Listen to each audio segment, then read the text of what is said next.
মুরসালিন নবীনা মুহাম্মদ ওয়া আলা আলিহি ওয়া আসহাবিহি আজমাইন ওয়া বাদ। সময় দর্শকবৃন্দ, শুরু করছি আপনাদের প্রিয় অনুষ্ঠান প্রশ্নোত্তর পর্ব। আজকে প্রথম প্রশ্ন করেছেন, আমার নাম নিয়ে একটা প্রশ্ন ছিল। আমার নাম ফারজানা ফাহমিন চৌধুরী। আমি যতটুকু জানি আমার নামের থাকা ফাহমিন শব্দের কোনো অর্থ নেই। আমাদের দিন অনুযায়ী আমাদের উচিত নিজেদের এবং অন্যদের সুন্দর এবং অর্থপূর্ণ নাম রাখা। যদি ফাহমিন শব্দের কোনো অর্থ না থাকে তাহলে আমার কি করা উচিত? নামটিকে পরিবর্তন করা উচিত? করতে হলে আমার কি কি করতে হবে? বিসমিল্লাহির রহমানির রহিম। রাসূলুল্লাহ সাল্লাল্লাহু আলাইহি ওয়াসাল্লাম আমাদের নির্দেশনা দিয়েছেন নাম যেন সুন্দর হয়, এবং নাম সুন্দরের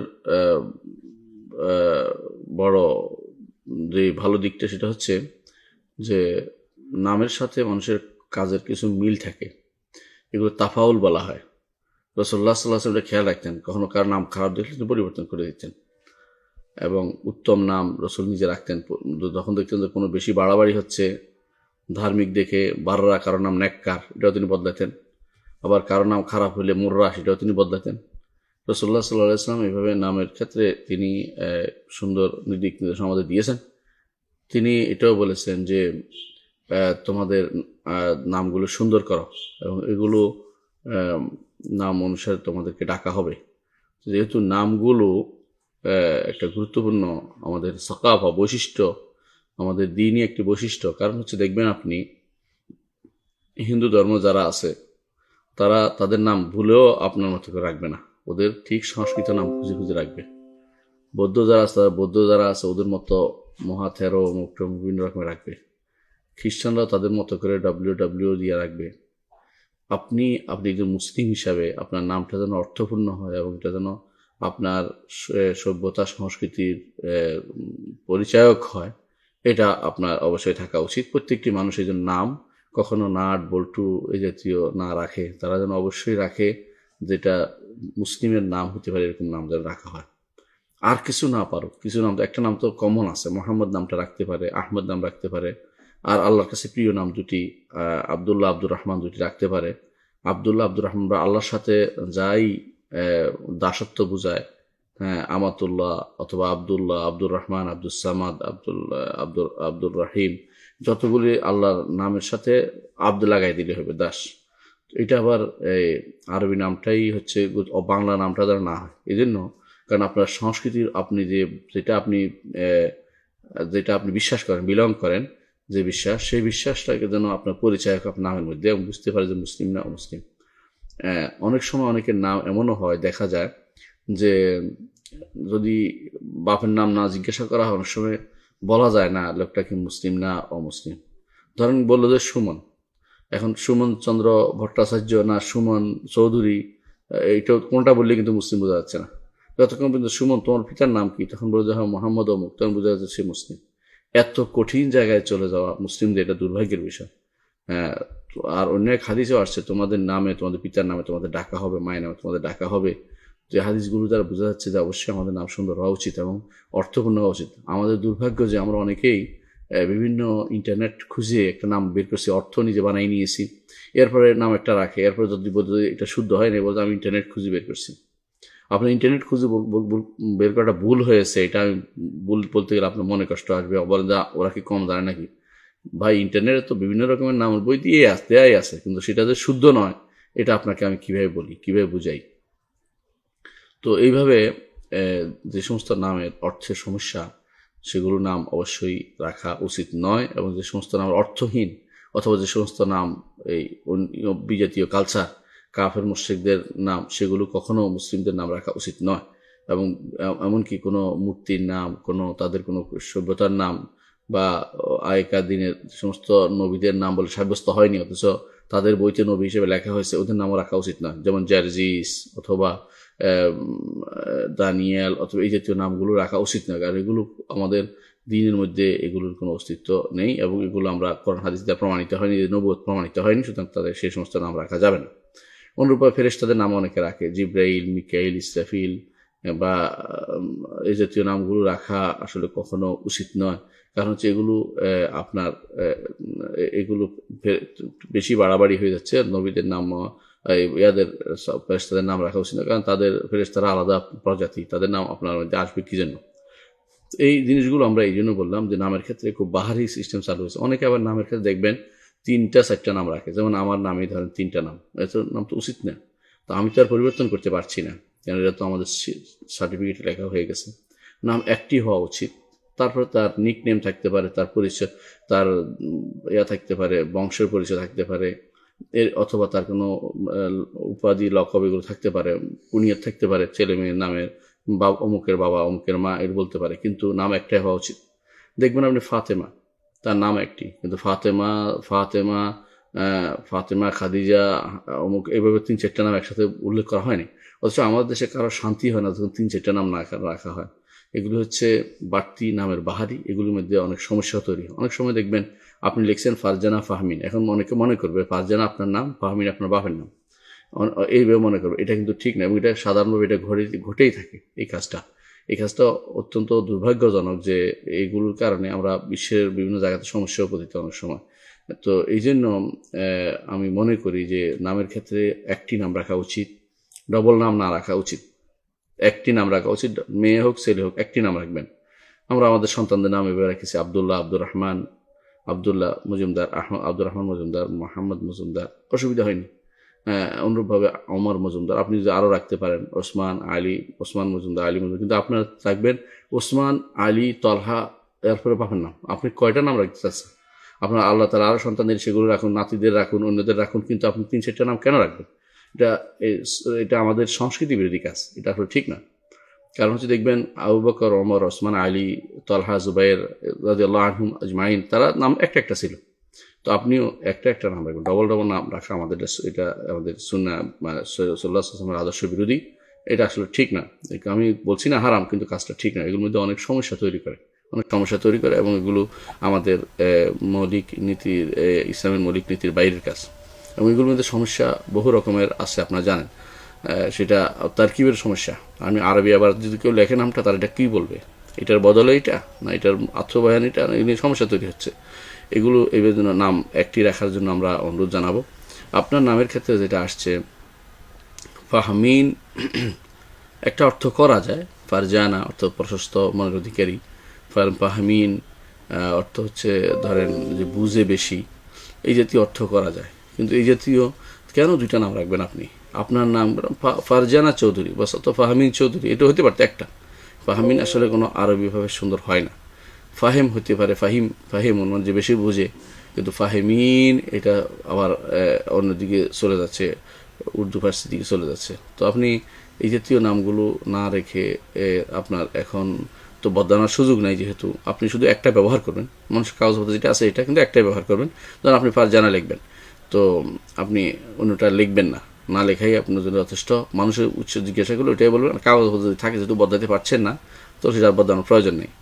আর প্রয়োজন না যদি না বদলান, তাহলে এটার কোনো সমস্যা হবে না, আপনার কোনো গুণ হবে না। কারণ আপনি তো আর রাখেননি, নাম তো পিতারা রাখে সাধারণত। নিজের নাম তো নিজে রাখা যায় না, নিজের নাম তো নিজে রাখার সময় কই, এটা তো সপ্তম দিনের আপনার নাম রাখা হচ্ছে সুন্নত। এর আগেও রাখা যায়, সপ্তম দিন পর্যন্ত নাম রাখাটা হচ্ছে সুন্নত। সেই সময় তো পিতা মাতারা রেখেছে, কারণ আপনারা পরিবর্তনের কোনো দরকার নেই, এবং আকিকাও দেওয়ার দরকার নেই, বা লোক ডাকারও দরকার নেই, বা দাওয়াত খাওয়ানোর দরকার নেই, বা কিছু এমন কিছুই নেই, কোনো কথা কিছু নেই। বলতে আপনি না লেখা শুরু করুন, শুধু ফারজানা লিখতে শুরু করুন, ফারজানা চৌধুরী তো যথেষ্ট আপনার জন্য। আর যদি বলেন যে আমি বদলাবো, তাহলে বদলাই ফেলেন, কাগজপত্র সেটা হবে আপনার এফিডেভিট করে বিভিন্ন জায়গায় নোটিশ দিয়ে, সেটা আলাদা, সেটা কোর্টের ব্যাপার, সেটা আমাদের সাথে সম্পৃক্ততা নেই। তো মৌলিকভাবে আমি আপনার এই নামটা বর্তমানে যে অবস্থা আছে রাখার মধ্যে কোনো দোষ দেখি না, কারণ আপনি নামটা আপনি রাখেননি, আপনি রাখলে সেটা দোষ হইতো এবং পরিবর্তন করা দরকার ছিল, এখন তো পরিবর্তন করবেন না। আশা করি বিষয়টি বুঝতে পেরেছেন। পরবর্তী প্রশ্ন হচ্ছে, নামাজের সেজদাতে যদি কনফিউশন হয় যে সেজদা একটি দিলাম নাকি 2টি দিলাম, এক্ষেত্রে করণীয় কি? নামাজের সেজদায় যদি কনফিউশন হয় সেজদাকে একটি দিলেন না 2টি দিলেন, তাহলে আরেকটি সেজদা দিবেন, পরপরেই আরেকটা সেজদা দিয়ে দিবেন, দিয়া পরে নামাজের শেষ ভাগে আসা আপনি সজদা দিবেন। এই জন্য শেষ ভাগে কখন এটা দিবেন? আপনার রুকুর সেজদা সর্বশেষ সালামের আগে অথবা সালামের পরে, তবে সালামের আগে দেয়া উত্তম, সালামের পরের চেয়ে দিয়ে আপনি সজদা দিলে আপনার নামাজ হয়ে যাবে ইনশাআল্লাহ। অর্থাৎ আপনি যে মনে যেহেতু কনফিউশন আসছে আর এটা যেহেতু রোকন আর এখানে কোনো ছাড় নেই, সেহেতু আপনি এখানে না দিলে শুধু সজদা দিলে হবে না, আপনাকে এখানে দিয়ে দিতে হবে এটা। আর যদি কোনো আপনি রাকাত শেষ করার পরে মনে হয়েছে 1 সিজদা দিলাম না 2 সিজদা দিলাম, ধরে নেবেন 2 সিজদা দিলাম, কারণ এটা হয়ে গেছে, এটা শয়তানের কারসাজি, এখন পিছনের দিকে তাকানোর কোনো সুযোগ নেই। তাহলে আপনি যখন সাথে সাথে কনফিউশন আসে তা আরেকটা দিবেন, এবং সবশেষে সালামের আগে অথবা সালামের আগে আপনি অথবা সালামের পরে আপনি দিবেন, 2টা সজদা দিবেন, 2টা সজদা দিবেন। জি। পরবর্তী প্রশ্ন হচ্ছে, বিদআতির তওবা গ্রহণযোগ্য হবে না ততক্ষণ না সে বিদআত সম্পূর্ণ ছেড়ে দেয়। আনাস ইবনে মালিক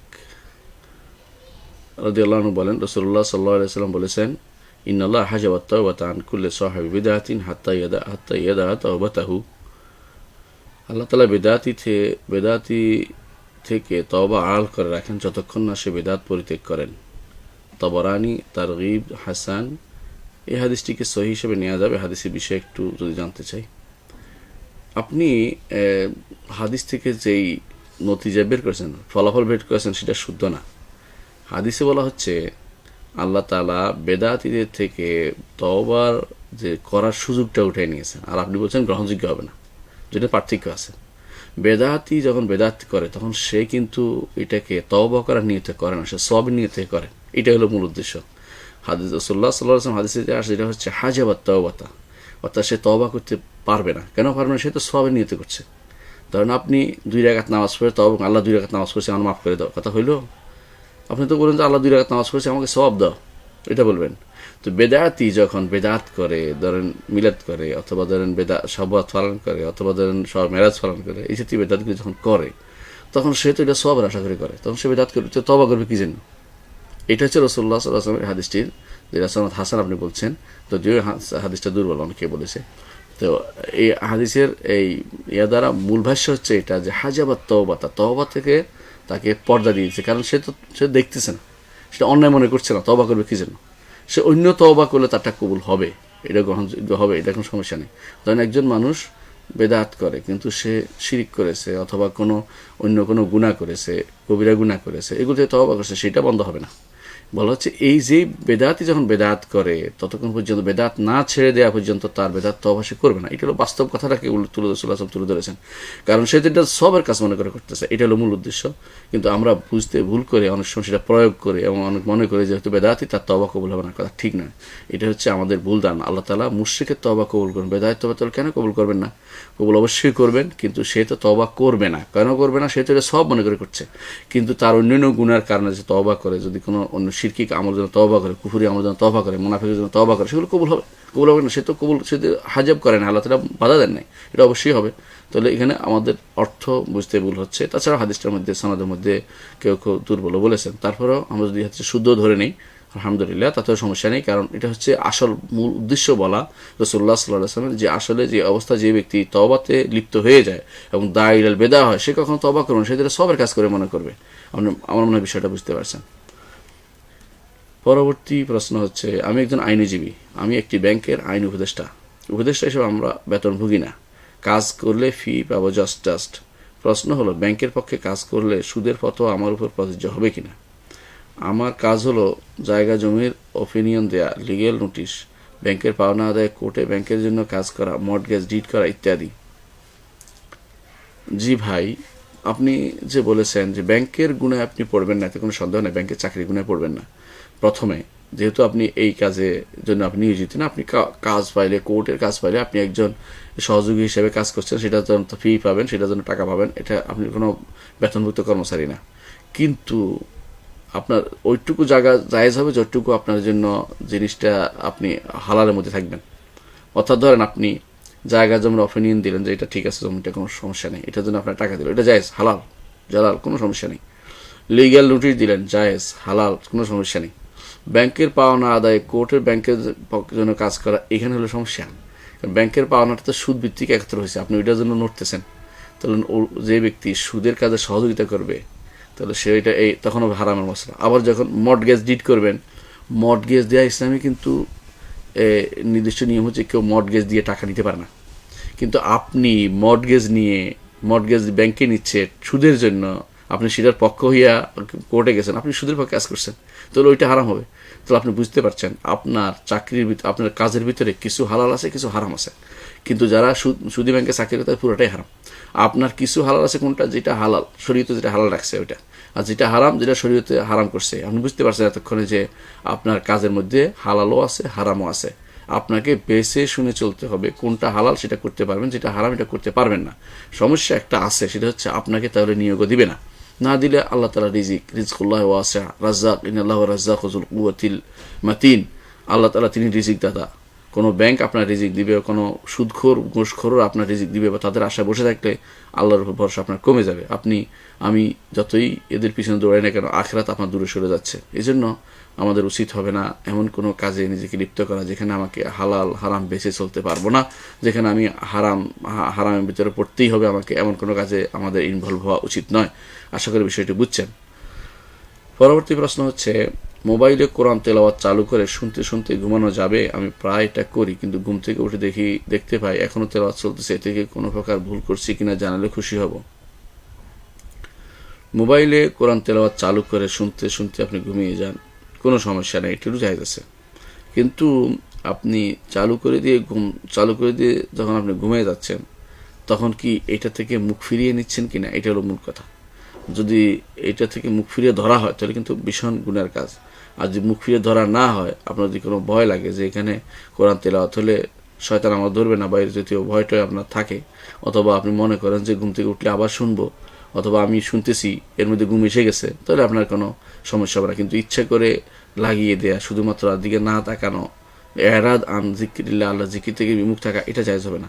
তো আমার বিশ্বাস আপনি যেটা করছেন সম্ভবত আপনি শোনার জন্যই করছেন, কোনো বিমুখ হওয়ার উদ্দেশ্য নেই, তাহলে সেটার জন্য কোনো গুনাহ হবে না, এবং আপনি যতক্ষণ শুনতে পারেন শুনবেন। যখন আপনি শুনতে পারেননি, আল্লাহ তাআলা আপনার রূহ নিয়ে গেছেন, আবার আপনি যখন ফেরত দিবেন আবার শুনবেন, এতে কোনো গুনাহ হবে না আশা করছি। পরবর্তী প্রশ্ন হচ্ছে, পবিত্র অবস্থায় নামাজ ছাড়া আল্লাহকে সিজদা করা যায়?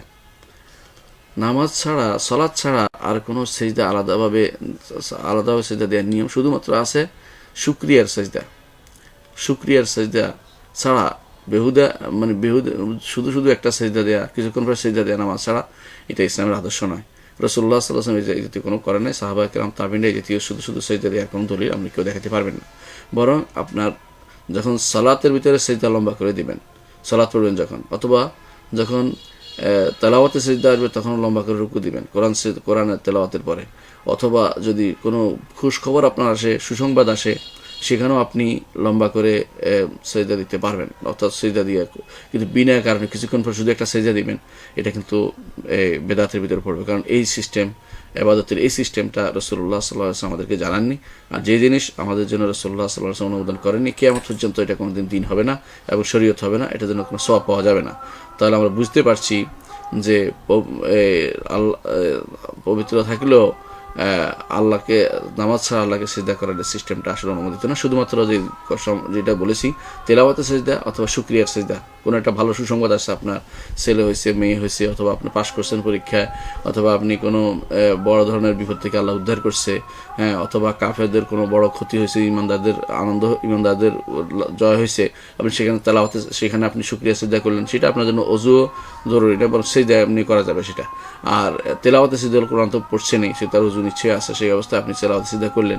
এমনকি তেলাওয়াতে সিজদা যদি অজু বাদেও কেউ পড়ে, আমরা জানি যে কোরআনে কারীম অজু বাদে পড়া যায়, সেহেতু সিজদা তখন অজু বাদে করা যায়, অনেকে বলেছেন, যদিও আবু হানিফা রাহমাতুল্লাহ মতে সিজদা এটা অজু লাগবে।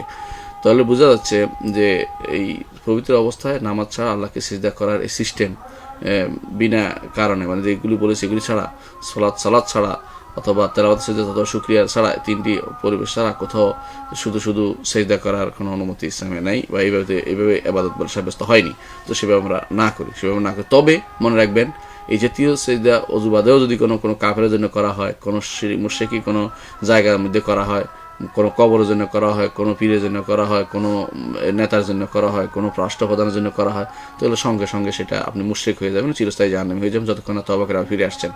কিন্তু ইবাদত হতে হলে অবশ্যই রাসূলুল্লাহ সাল্লাল্লাহু আলাইহি ওয়াসাল্লামের আদর্শ মোতাবেক হতে হবে। শিরক হওয়ার জন্য একটি অংশ, ইবাদতের কিছু অংশ দিয়ে দিলে হবে, সেখানে পুরোপুরি নিয়ম, মানে সেহেতু রাসূল শিরক দেখাননি, ইবাদত দেখিয়েছেন, সুতরাং এর বিপরীতটা হওয়ার জন্য অজু লাগবে না, বা কোনো বিনা সালাত ছাড়াও আপনি যখন কারো জন্য সিজদা করবেন অথবা কোনো কবর সিজদা করবেন, আপনি মুশরিক হয়ে যাবেন এবং চিরস্থায়ী জাহান্নামী হয়ে যাবেন। পরবর্তী প্রশ্ন হচ্ছে, গ্রামে একটি প্রচলিত কথা আছে, কার্তিক মাসে ছোট বাচ্চাদের কোথাও নিয়ে যাওয়া উচিত না, লোকজনের সন্ধ্যা করা উচিত না, এতে ক্ষতি হতে পারে, কারণ তখন হিন্দুদের পূজা হয়, তাই জিন ভূতের প্রভাব বাড়ে, এটি বিশ্বাস করা গুনাহ কি না, এটা কি শিরক? প্রথমত, কার্তিক মাসে বাচ্চাদের নিয়ে কোথাও যাওয়া উচিত না, এগুলি হচ্ছে বানোয়াট কথা। আল্লাহর দিন সবগুলি সমান, আল্লাহর দিন সবগুলি সমান, মাস সবগুলি সমান। কিছু মাস শরীয়তে মাসগুলোর মধ্যে কিছু মাসের আলাদা গুরুত্ব দেওয়া হয়েছে। তার মধ্যে আছে হজের মাসগুলো অথবা হারাম মাসগুলো। হারাম মাসগুলোর মধ্যে হজের মাসের বাইরে হজের মাস হচ্ছে 3টা, সেটা হচ্ছে শাওয়াল, জিলকদ, জিলহজ, 3টা হচ্ছে হজের মাস। আর হারাম মাস হচ্ছে 4টা, সেটা হচ্ছে মানে আল্লাহ তাআলা যেগুলিকে সম্মানিত ঘোষণা করেছেন, এগুলো হলো 4টা, সেগুলো জিলহজ, জিলকদ, মুহররম, আর হচ্ছে রজব। তো রজব এগুলো হচ্ছে হারাম মাস বা সম্মানিত মাস আল্লাহর কাছে। এগুলি আলাদা সওয়াবের জন্য বলা হচ্ছে, কিন্তু এগুলিতেও কুলক্ষণ নেওয়া বা বের হইলে বা অন্য সময় বের হইলে আমার ক্ষতি হবে, এই জাতীয় কুলক্ষণ নেওয়া শিরকের অন্তর্ভুক্ত হবে। এটা তাতায়ুর বলা হয়, তাতায়ুর বা তাসাউম শিরকের অন্তর্ভুক্ত, কারণ এগুলো হচ্ছে ছোট শিরকের অন্তর্ভুক্ত। কখনো কোনো বড় শিরক হয়ে যায়, যদি মনে করে যে এরাই এগুলি ক্ষতি করতেই পারে এই সময়টা, তাহলে বড় শিরক হয়ে যাবে। আর যদি মনে করে ক্ষতির কারণ, তাহলে এটা ছোট শিরক হবে, কারণ এগুলো আসলে ক্ষতির কারণ নয়। কোরআন ও হাদিসে বা শরীয়ভাবে বা জাগতিকভাবে কোনোভাবে সেটা ক্ষতির কারণ নয়। সুতরাং কার্তিক মাসে বাচ্চাদের নিয়ে কোথাও যাওয়া উচিত নয়, এটা মিথ্যা কথা, এবং এগুলি শিরকের উপকরণ এবং ছোট শিরক হয়ে যাবে যদি বিশ্বাস করে, অথবা বড় শিরক হয়ে যাবে যদি মনে করে যে কার্তিক মাসে ক্ষতি করে, তোর বড় শিরক হয়ে যাবে। এরপর বলেছেন লোকজনের সাথে সন্ধ্যা করা উচিত না, এটার অর্থ বুঝে আসে নাই শব্দটা। তো সম্ভবত আপনি বুঝতে চাচ্ছেন সন্ধ্যাবেলা কোনো কারো অপেক্ষা করা থাকা উচিত নয় বা দরজা খোলা উচিত নয়। এটা কিন্তু হাদিসে আসছে, রাসূলুল্লাহ সাল্লাল্লাহু আলাইহি হাদিসে আসছে যে কোনো সময়, এটা শুধু কার্তিক মাস নয়, যে কোনো সময় সন্ধ্যাবেলা দরজা বন্ধ করতে বলছেন রাসূলুল্লাহ সাল্লাল্লাহু আলাইহি ওয়াসাল্লাম, কারণ এই সময় শয়তানরা প্রসারিত হয়। শয়তান বলতে এখানে জিনদের যাদের কথা আপনি বলছেন, এরাই জিনদের প্রভাবিত, এরা দুনিয়া সব জায়গায় ছড়িয়ে পড়ে এবং তারা ঘরে ঢুকে যেতে পারে, এই জন্য বাচ্চাদের উপর আসর করতে পারে, প্রভাব ফেলতে পারে। এই জন্য যে কোনো সময়, শুধু কার্তিক মাস নয়, যে কোনো সময় সন্ধ্যাবেলায় বাচ্চাদেরকে ঘর থেকে বের করবেন না, ঘরে রাখবেন, এটা রাসূলুল্লাহ সাল্লাল্লাহু আলাইহি ওয়াসাল্লাম হাদিস দ্বারা সাব্যস্ত হয়েছে। পরবর্তী আপনি বলেছেন যে হিন্দুদের পূজা হয় তাই জিনভূতের প্রভাব বাড়ে। হিন্দুদের পূজা হয়, জিনভূতের প্রভাব বাড়ে, এটা সারা বছরে যখন পূজা হয় তখনই হতে পারে, কোনো সমস্যা নাকি। জিনরা ওই পূজাটা জিনরাই নিয়ে থাকে সাধারণত। খারাপ জিন যেগুলো শয়তান, খারাপ জিনগুলিকে শয়তান বলা হয়, এরাই শুধুমাত্র এরাই পূজাটা পায়। কারণ প্রত্যেকটি হাদিসে আছে, প্রত্যেকটি যাদের পূজা করা হয়, যেগুলি দেবী বা মূর্তি বা ভাস্কর্য, এগুলো প্রত্যেকটির সাথে শয়তান আছে। এগুলো কখনো কখনো অলৌকিক কিছু দেখায়, কারণ শয়তানগুলো সেগুলো দেখায় তখন। তো তার কোনো কিছু হতে দেখলে কোনো এই সমস্ত পূজা পার্বণে বা কোনো দ্বারা মূর্তি দ্বারা বুঝবেন যে শয়তান সেটা করিয়েছে এবং তাদেরকে বিভ্রান্ত করার জন্য শয়তান এগুলি বিভ্রান্ত করেই থাকে। তাহলে এদের প্রভাব বাড়ে, তো কোনো সন্দেহ নেই, কিন্তু কার্তিক মাসেই বাড়বে, অন্য সময় বাড়বে না, কথা এরকম না।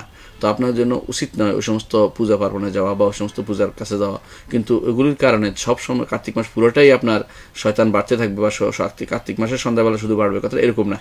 এমনি যে কোনো সময় সন্ধ্যাবেলায় শয়তান প্রসারিত হয়, এটা হাদিস দ্বারা সাব্যস্ত হয়েছে। সেভাবে আপনি আপনার বাচ্চাদেরকে হেফাজত করবেন, নিজেরা সাবধানে থাকবেন এবং দরজা বন্ধ রাখবেন যাতে করে শয়তান প্রসারিত হতে না পারে, এবং সকাল বিকালের দোয়াগুলো পড়বেন যাতে করে ক্ষতি হতে না পারে। কিন্তু এর কারণে কার্তিক মাসে যদি মনে করেন তাহলে সেটা আবার শিরক হয়ে যাবে, কারণ এই জাতীয় গুনাহ তখন কার্তিক মাসের সাথে সম্পৃক্ত করেছেন। এই জাতীয় কোনো একটি সময় বা কোনো একটি মাস বা কোনো একটি বছর বা কোনো একটি জিনিসকে যদি কেউ বিনা কারণে যদি কোনো কুলক্ষণে মনে করে, সেটা শিরকের অন্তর্ভুক্ত হয়ে যায়।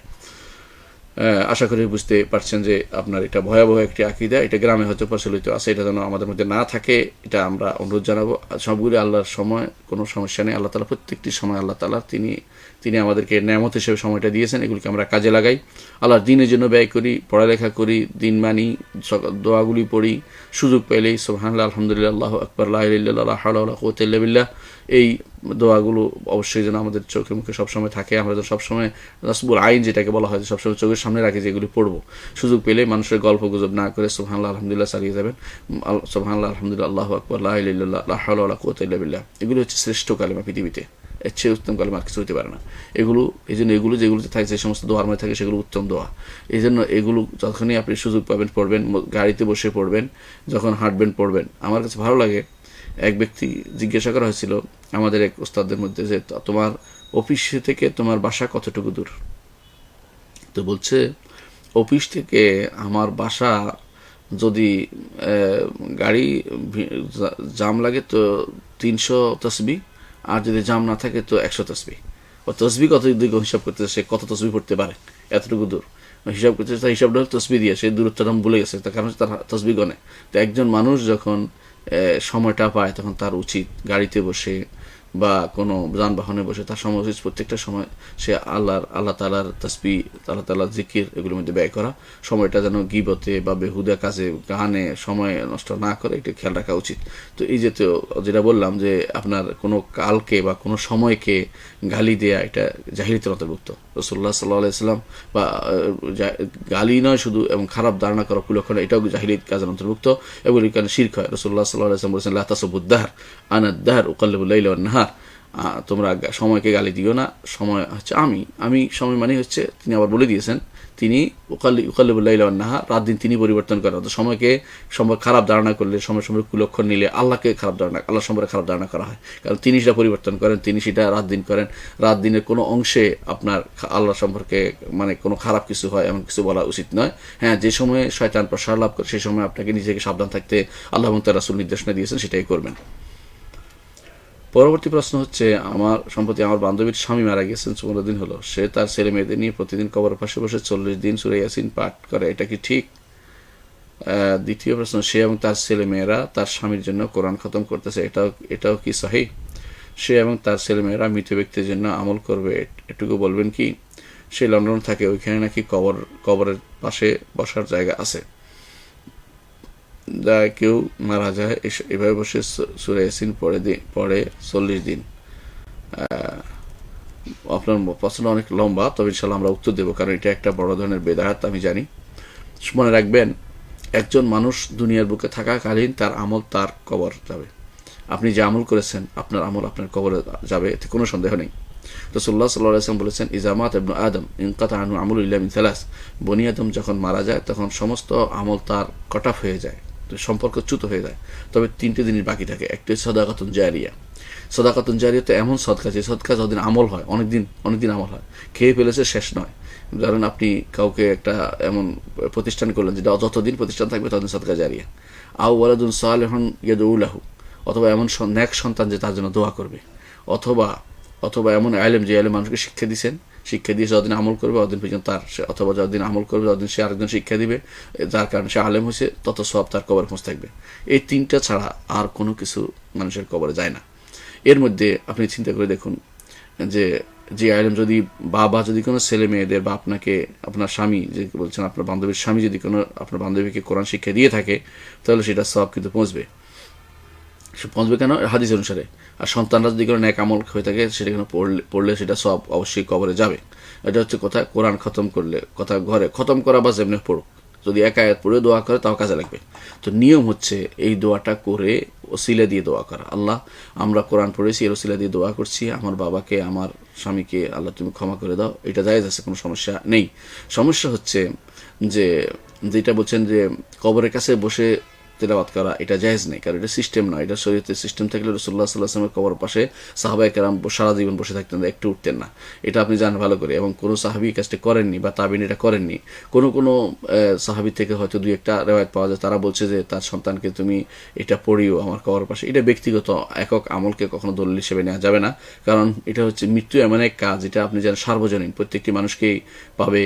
কুল্লু নাফসিন যায়কাতুল মউত, এবং সাহাবায়ে কেরাম সাহাবায়ে কেরাম সবাই মারা গেছেন, কিন্তু এই কাজটি যদি এতই গুরুত্বপূর্ণ হতো তাহলে রাসূল অবশ্যই ওসিয়ত করতেন, বা সাহাবায়ে কেরাম অবশ্যই করতেন, অথবা সাহাবায়ে কেরাম যারা মারা গেছে বিভিন্ন জায়গাতে তাদের এরকম কোরআন তেলাওয়াত হতো তাদের কবরের পাশে। সুতরাং বোঝা গেল কবর পাশে কোনো রকম কোরআন তেলাওয়াতের সিস্টেম করা, বসা, সেখানে বসে থাকা, বসে সারাক্ষণ পড়ে কিছু কবর কাছে বসে থাকা, এটা কিন্তু শরীয়তসম্মত কাজ নয়।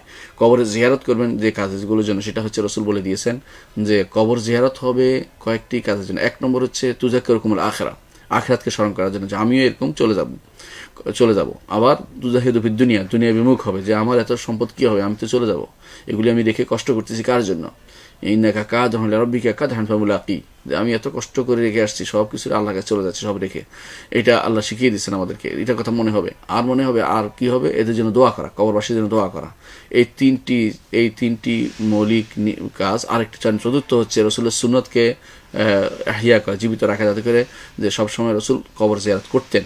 যখনই সুযোগ পেতেন তিনি বাকি গোরস্থানে যেতেন, বিভিন্ন অথবা ওহুদের গোরস্থানে তিনি গিয়ে, তারা ছিল ওহুদে মারা গেছে, তাদের জন্য দোয়া করেছেন। এগুলো বোঝা যায় যে এটা একটা সুন্নত। এই সুন্নতকে ইহয়া বা জীবিত করা, এটা করতে হলে আপনাকে কোনো পীরের দরবারে যাওয়া লাগবে না, কোনো দূরের শাহজালাল, শাহপরান বা ইত্যাদি কোনো দরবারে যাওয়া লাগবে না। এগুলো যে কোনো আপনার বাবার কবরের সামনে গেলে হয়ে যাবে, এগুলো মনে হবে। তো দূরে গেলে সেটা আর হবেও না, কারণ সেটা আপনার মনে হবে কিছু পাওয়ার আশা যাচ্ছেন। অনেকে যারা আমাদের দেশে নির্বাচন করে বা বিভিন্ন রকমের কর্মকাণ্ডে যায়, আগে শাহজালাল দরবারে যায়, শাহপরান দরবার, অথবা চট্টগ্রামে আমানত শাহ, অমুক শাহ, তমুক শাহ দরবারে, শাহর শেষ নাই, শাহগুলির দরবারে যাইয়া আমরা কি করি, তারপরে কাজ শুরু করি। উদ্দেশ্য হচ্ছে ওনার দোয়াতে আমার কাজ হবে, অথবা ওনার বরকতে আমার কাজ হবে, বা উনি আমার কাজটা সিদ্ধ করে দিবে। এই সবই হচ্ছে শিরক, সবই শিরক। এগুলো শিরকি আশা, মানে এই যে আশা আল্লাহর সাথে সম্পৃক্ত হতে হবে। আল্লাহ ছাড়া কারোর সাথে সম্পৃক্ত কোনো মৃত মানুষ বা যারা আপনার উপকার করতে পারে না, এদের সাথে আশা সম্পৃক্ত হওয়াটা শিরক। আর যদি মনে করেন যে উপকার করতে পারে, তো আরেকটা শিরক, কারণ আপনি এটা আল্লাহ তাআলার রুবুবিয়তে শিরিক। যে আশার যদি সম্পৃক্ত করেন উলুহিয়তে শিরিক, দুইভাবে শিরিক হয়। তো দুই ধরনের শিরিক আপনি করলেন। এই জন্য এই কবরের কাছে গিয়ে যারা যায় সারাক্ষণ, এখানে যে বিভিন্ন কবর ঘুরে বেড়ায়, বিভিন্ন কবরের কাছে বসে থাকে, এরা সবে শিরকে লিপ্ত আছে। এই শিরকের আখড়াগুলোকে যে কোনো মূল্যে আমাদের এগুলো থেকে নিজেরা মুক্ত থাকতে হবে এবং সবাইকে মুক্ত করার প্রচেষ্টা আমাদের চালিয়ে যেতে হবে। এই এগুলো যে শিরকি আখড়া, এগুলোকে মানুষের মধ্যে প্রচার করতে হবে। রাসূলুল্লাহ সাল্লাল্লাহু আলাইহি ওয়াসাল্লাম নাহা আইয়ুবনা আল কবর, কবর রূপে তিনি ঘর তুলতে নিষেধ করেছেন। ইউসাসাল কবর, কবরকে বাদাই করতে নিষেধ করেছেন। ওয়াইয়ুক্তাবা আলী, কবর মধ্যে কবরের কাছে নাম লিখতে নিষেধ করেছেন। এগুলো রাসূলুল্লাহ সাল্লাল্লাহু আলাইহি ওয়াসাল্লাম হাদিস দ্বারা সাব্যস্ত, সহিহ মুসলিম, আবু দাউদ, তিরমিজি, নাসাঈ হাদিসে আছে। এবং রাসূলুল্লাহ সাল্লাল্লাহু আলাইহি ওয়াসাল্লাম আলী রাদিয়াল্লাহু আনহুকে বলেছেন যে তুমি যেখানে কবর পাবে সেখানে কবরকে সমান করে দিবে। এবং তিনি আলী রাদিয়াল্লাহু আনহু, তিনি আবুল হাইয়াজ আল আসাদিকে বলেছেন যে আলা উবাইসুকা মা বাআসানি বিহি রাসূলুল্লাহ সাল্লাল্লাহু আলাইহি ওয়াসাল্লাম আল্লাহ তাজিদান কবরান মুশাররাফান ইল্লা সাওয়াইতাহু ওয়ালা তিমসান ইল্লা তামাসতাহু। রাসূলুল্লাহ সাল্লাল্লাহু আলাইহি ওয়াসাল্লাম আলী রাদিয়াল্লাহু যা বলেছেন, আলী রাদিয়াল্লাহু আবুল হাইয়াজ আল আসাদি তার ছাত্রকে বলেছেন, আমি কি তোমাকে পাঠাবো না এমন কাজে যে কাজে রাসূলুল্লাহ সাল্লাল্লাহু আলাইহি ওয়াসাল্লাম আমাকে পাঠিয়েছেন। এবং এটা মুসলিম এবং আবু দাউদ, তিরমিজির হাদিসে আসছে স্পষ্টভাবে। সেখানে কি আসছে, যে কি কাজে পাঠিয়েছিলেন, যে যখনই তুমি কোনো কবর, উঁচু কবর দিবে, সেটা ভেঙে চুরমার করে দিবে, এটাকে সমান করে দিবে মাটির সাথে, সবাইটাও সমান করে দিবে। তবে আলেমরা 1 বিঘত পর্যন্ত উঁচু করতে বলেছে, যাতে করে বোঝা না যায়, কবর বোঝা যায়, সেই জন্য একটু করতে বলেছেন। তো এটা যেন মানুষ পায়ে নিচে না নেয়। আবার পা দিয়ে হাঁটাহাঁটি করতে নিষেধ করেছে, কবর উপর দিয়ে জুতা দিয়ে হাঁটতে নিষেধ করেছে। রাসূলুল্লাহ সাল্লাল্লাহু আলাইহি ওয়াসাল্লাম এক লোককে জুতা দিয়ে যেতে দেখে বলেছিলেন যে এনজার হাযা ইয়া সাহাবা সিবতিয়াতাইন, হে সিবতি, হে ছোটি জুতা পরে যে হাঁটছ, তোমার জুতা খুলে ফেলো, কবর মাঝখানে হাঁটতে হয় না, কবর উপর দিয়ে হাঁটতে হয় না। কবর হাঁটা নিষেধ, কবর ঠেস দেওয়া নিষেধ, কিন্তু আবার কবর পূজা করাও নিষেধ, কবর বাদাই করাও নিষেধ, কবর উপরে নাম লেখা নিষেধ, কবরকে উঁচু করা নিষেধ, কবর ঘর তোলা নিষেধ, এবং কবরকে যে কোনো মূল্যে সেটাকে অবশ্যই ভেঙে ফেলা এটা ইমানদার দায়িত্ব, কর্তব্য, এবং যারা ক্ষমতাসীন তাদেরও দায়িত্ব সেটা। আল্লাহ সেটা করেছিলেন। তো আমরা যেটা বলছিলাম যে তাহলে কবর কেন্দ্রিক যে সমস্ত কাজগুলি এরা করে থাকে বেশিরভাগই এই জন্য কবর পূজার সামগ্রী। বর্তমানে যে সমস্ত কবর উঁচু আছে সবগুলি পূজা হচ্ছে, আপনারা জানেন। কেউ কেউ প্রথমে থাকে সাধারণ ডাইল শাহ, তেল শাহ, অমুক শাহ, তমুক শাহ, শাহর অভাব নেই, শাহগুলি লাগাই দিচ্ছে। এরপরে পরবর্তীরা এসে এটাকে আরো উঁচু করছে, এরপর দেখবেন মরমর পাথর দিয়ে বাদাই করে নিয়েছে। কখন আমরা যখন ছাত্র ছিলাম তখন দেখতাম গোলাপ শাহ, এটা ছোট একটা ছিল, এখন তো সেটাকে বিশাল করে ঢালাই করে তৈরি করা হয়েছে। এরকম আশেপাশে ওরকম দেখতে পাবেন আপনারা, যেগুলো সবই হচ্ছে এই মানুষগুলো মারা গেছে, মানুষ, এতে কোনো সন্দেহ নেই। এবং তারা যদি আল্লাহর ওলিও হয়েও থাকে, আমরা জানি না তাদের অবস্থা, হয়েও থাকে, আল্লাহর সাথে তাদের সম্পর্ক, আপনার কোনো কিছু প্রাপ্তি নেই সেখানে। আপনি যদি প্রাপ্তির আশা করেন তো আপনি মুশরিক হয়ে যাবেন, আপনার ঈমান চলে যাবে, আপনি সারা জীবন আমল পণ্ড হয়ে যাবে, এবং আপনি কাফের অবস্থায় মারা যাবেন যদি সেখানে এই বিশ্বাস নিয়ে কবরে যান, এবং আপনার জন্য জাহান্নাম চিরতরে হারাম হয়ে যাবে। তাহলে আপনাকে বুঝতে হবে যে কি কাজটি করলে আমি চিরস্থায়ী জাহান্নামী হয়ে যাচ্ছি। তো যেটা বলেছি, আপনার বান্ধবী যেটা করলেন 40 দিন পর্যন্ত, এটা হচ্ছে বেদাতি কাজ, এটা অবশ্যই বেদাতি কাজ। সেখানে কবর পাশে বসে 40 দিন সূরা ইয়াসিন পাঠ করা, সূরা ইয়াসিনের কোনো ফজিলত নাই, সূরা ইয়াসিনের শুধু তেলাওয়াতের ফজিলত আছে, অর্থাৎ আপনি 1 হরফে 10 নেকি পাবেন। এর বাইরে সূরা ইয়াসিনের পর কোনো সহিহ হাদিস নাই, একটি সহিহ হাদিসও নাই। আমরা একটু একটা একটা করে পরীক্ষা করে দেখেছি, কোনো একটি সহিহ হাদিসও নাই। এই জন্য সূরা ইয়াসিন কবরের কাছে পড়ার মধ্যে কোনো ফায়দা নেই। বরং আলেমগণ বলেছেন, ইবনে তাইমিয়া রাহমাতুল্লাহ আলাইহি বলেছেন, সূরা ইয়াসিনের মধ্যে যে সমস্ত জিনিসগুলো এসেছে সেগুলো যদি কোনো ব্যবহার করে সেটা কি, সূরা ইয়াসিনের মধ্যে আখিরাতের কথা আসছে, মৃত্যুর অবস্থা কী হবে, মৃত্যুর পর ভয়াবহতা কী হবে, সেখানে এরপরে আখিরাতে কী কী প্রতিদান, জান্নাতি দেওয়া হবে, জাহান্নামদের কী দেওয়া হবে, এটা আলোচনা আসছে। তো একজন মানুষ যখন মৃত্যুপথ যাত্রী, তার কাছে কেউ যদি কোনো এটা তুলে ধরে, পড়া নয়, শুধু তেলাওয়াত নয়, গুনগুন করা নয়, সেখানে তার কাছে পড়ে অর্থটা বুঝিয়ে ধরে যে আমি এই অবস্থা পেতে যাচ্ছ, তুমি ভালো হবা, তুমি আখিরাতে আশা করছি তুমি জান্নাতে যাবা, তাকে আশাবাদ ব্যক্ত করা হয়, অর্থ বুঝিয়ে দিয়ে, সেটা জায়েজ আছে। কিন্তু আমাদের দেশে যেটা করা হয় সেটা কখনো জায়েজ নেই। অর্থাৎ সেখানে কোরআন সূরা ইয়াসিন পড়া এটা কখনো জায়েজ নেই এবং এটা বেদাত হবে, কারণ এই সিস্টেমটা শরীয়তে নেই। আলেমরা যেটা করেছেন কোরআনের তেলাওয়াত, সূরা ইয়াসিন এই জন্য বলেছেন আলেমরা, যেখানটার মধ্যে একসাথে অনেকগুলো আলোচনা আছে, এই জন্য আলেমরা বলেছেন যে মৃত্যুপথ যাত্রীকে সেটা পড়ে সেটার অর্থ তুলে ধরে তাকে আখিরাতমুখী করা, আশাবাদী করে তোলা, এটা হলো উদ্দেশ্য। অন্য কোনো কোরআন অন্য অংশ তেলাওয়াত করলেও হয়ে যাবে, সেটার উদ্দেশ্য সাধন হয়ে যাবে। মূল উদ্দেশ্য হচ্ছে আখিরাতমুখী করে তোলা, আখিরাতের তাকে, যেহেতু মৃত্যুর সময় আশাবাদটাকে বেশি প্রবল করতে হয় ভয়ের থেকেও, এই জন্য আশাবাদী করার জন্য সেটা পড়া হয়। কিন্তু এটাকে নিয়েছে এখন একটা প্রথা হিসাবে, কিছু মানুষ সেটাকে পড়ে, কোরআন মৃত্যুর আগেও পড়ে, মৃত্যুর পরেও পড়ছে, কবরের কাছে এখন ভাড়া আপনার কাছে শুনলাম যে 40 দিন পর্যন্ত পড়ছে। এগুলি ভিত্তিহীন কাজ, বেদাত কাজ, হারাম কাজ, এগুলি কিন্তু গুনাহ হবে এবং এগুলি শরীয়ত প্রবর্তন নিজেরা করার কারণে বড় ধরনের কবিরা গুনাহ হওয়ার সম্ভাবনা আছে এবং হতে পারে যদি কোনো এই অবস্থা চালু রাখে তার তওবা নসিব হবে না, বড় ধরনের গুনাহের কাজের মধ্যে সে লিপ্ত হয়ে গেছে। এই জন্য এই কাজটি তাকে নিষেধ করে দিবেন।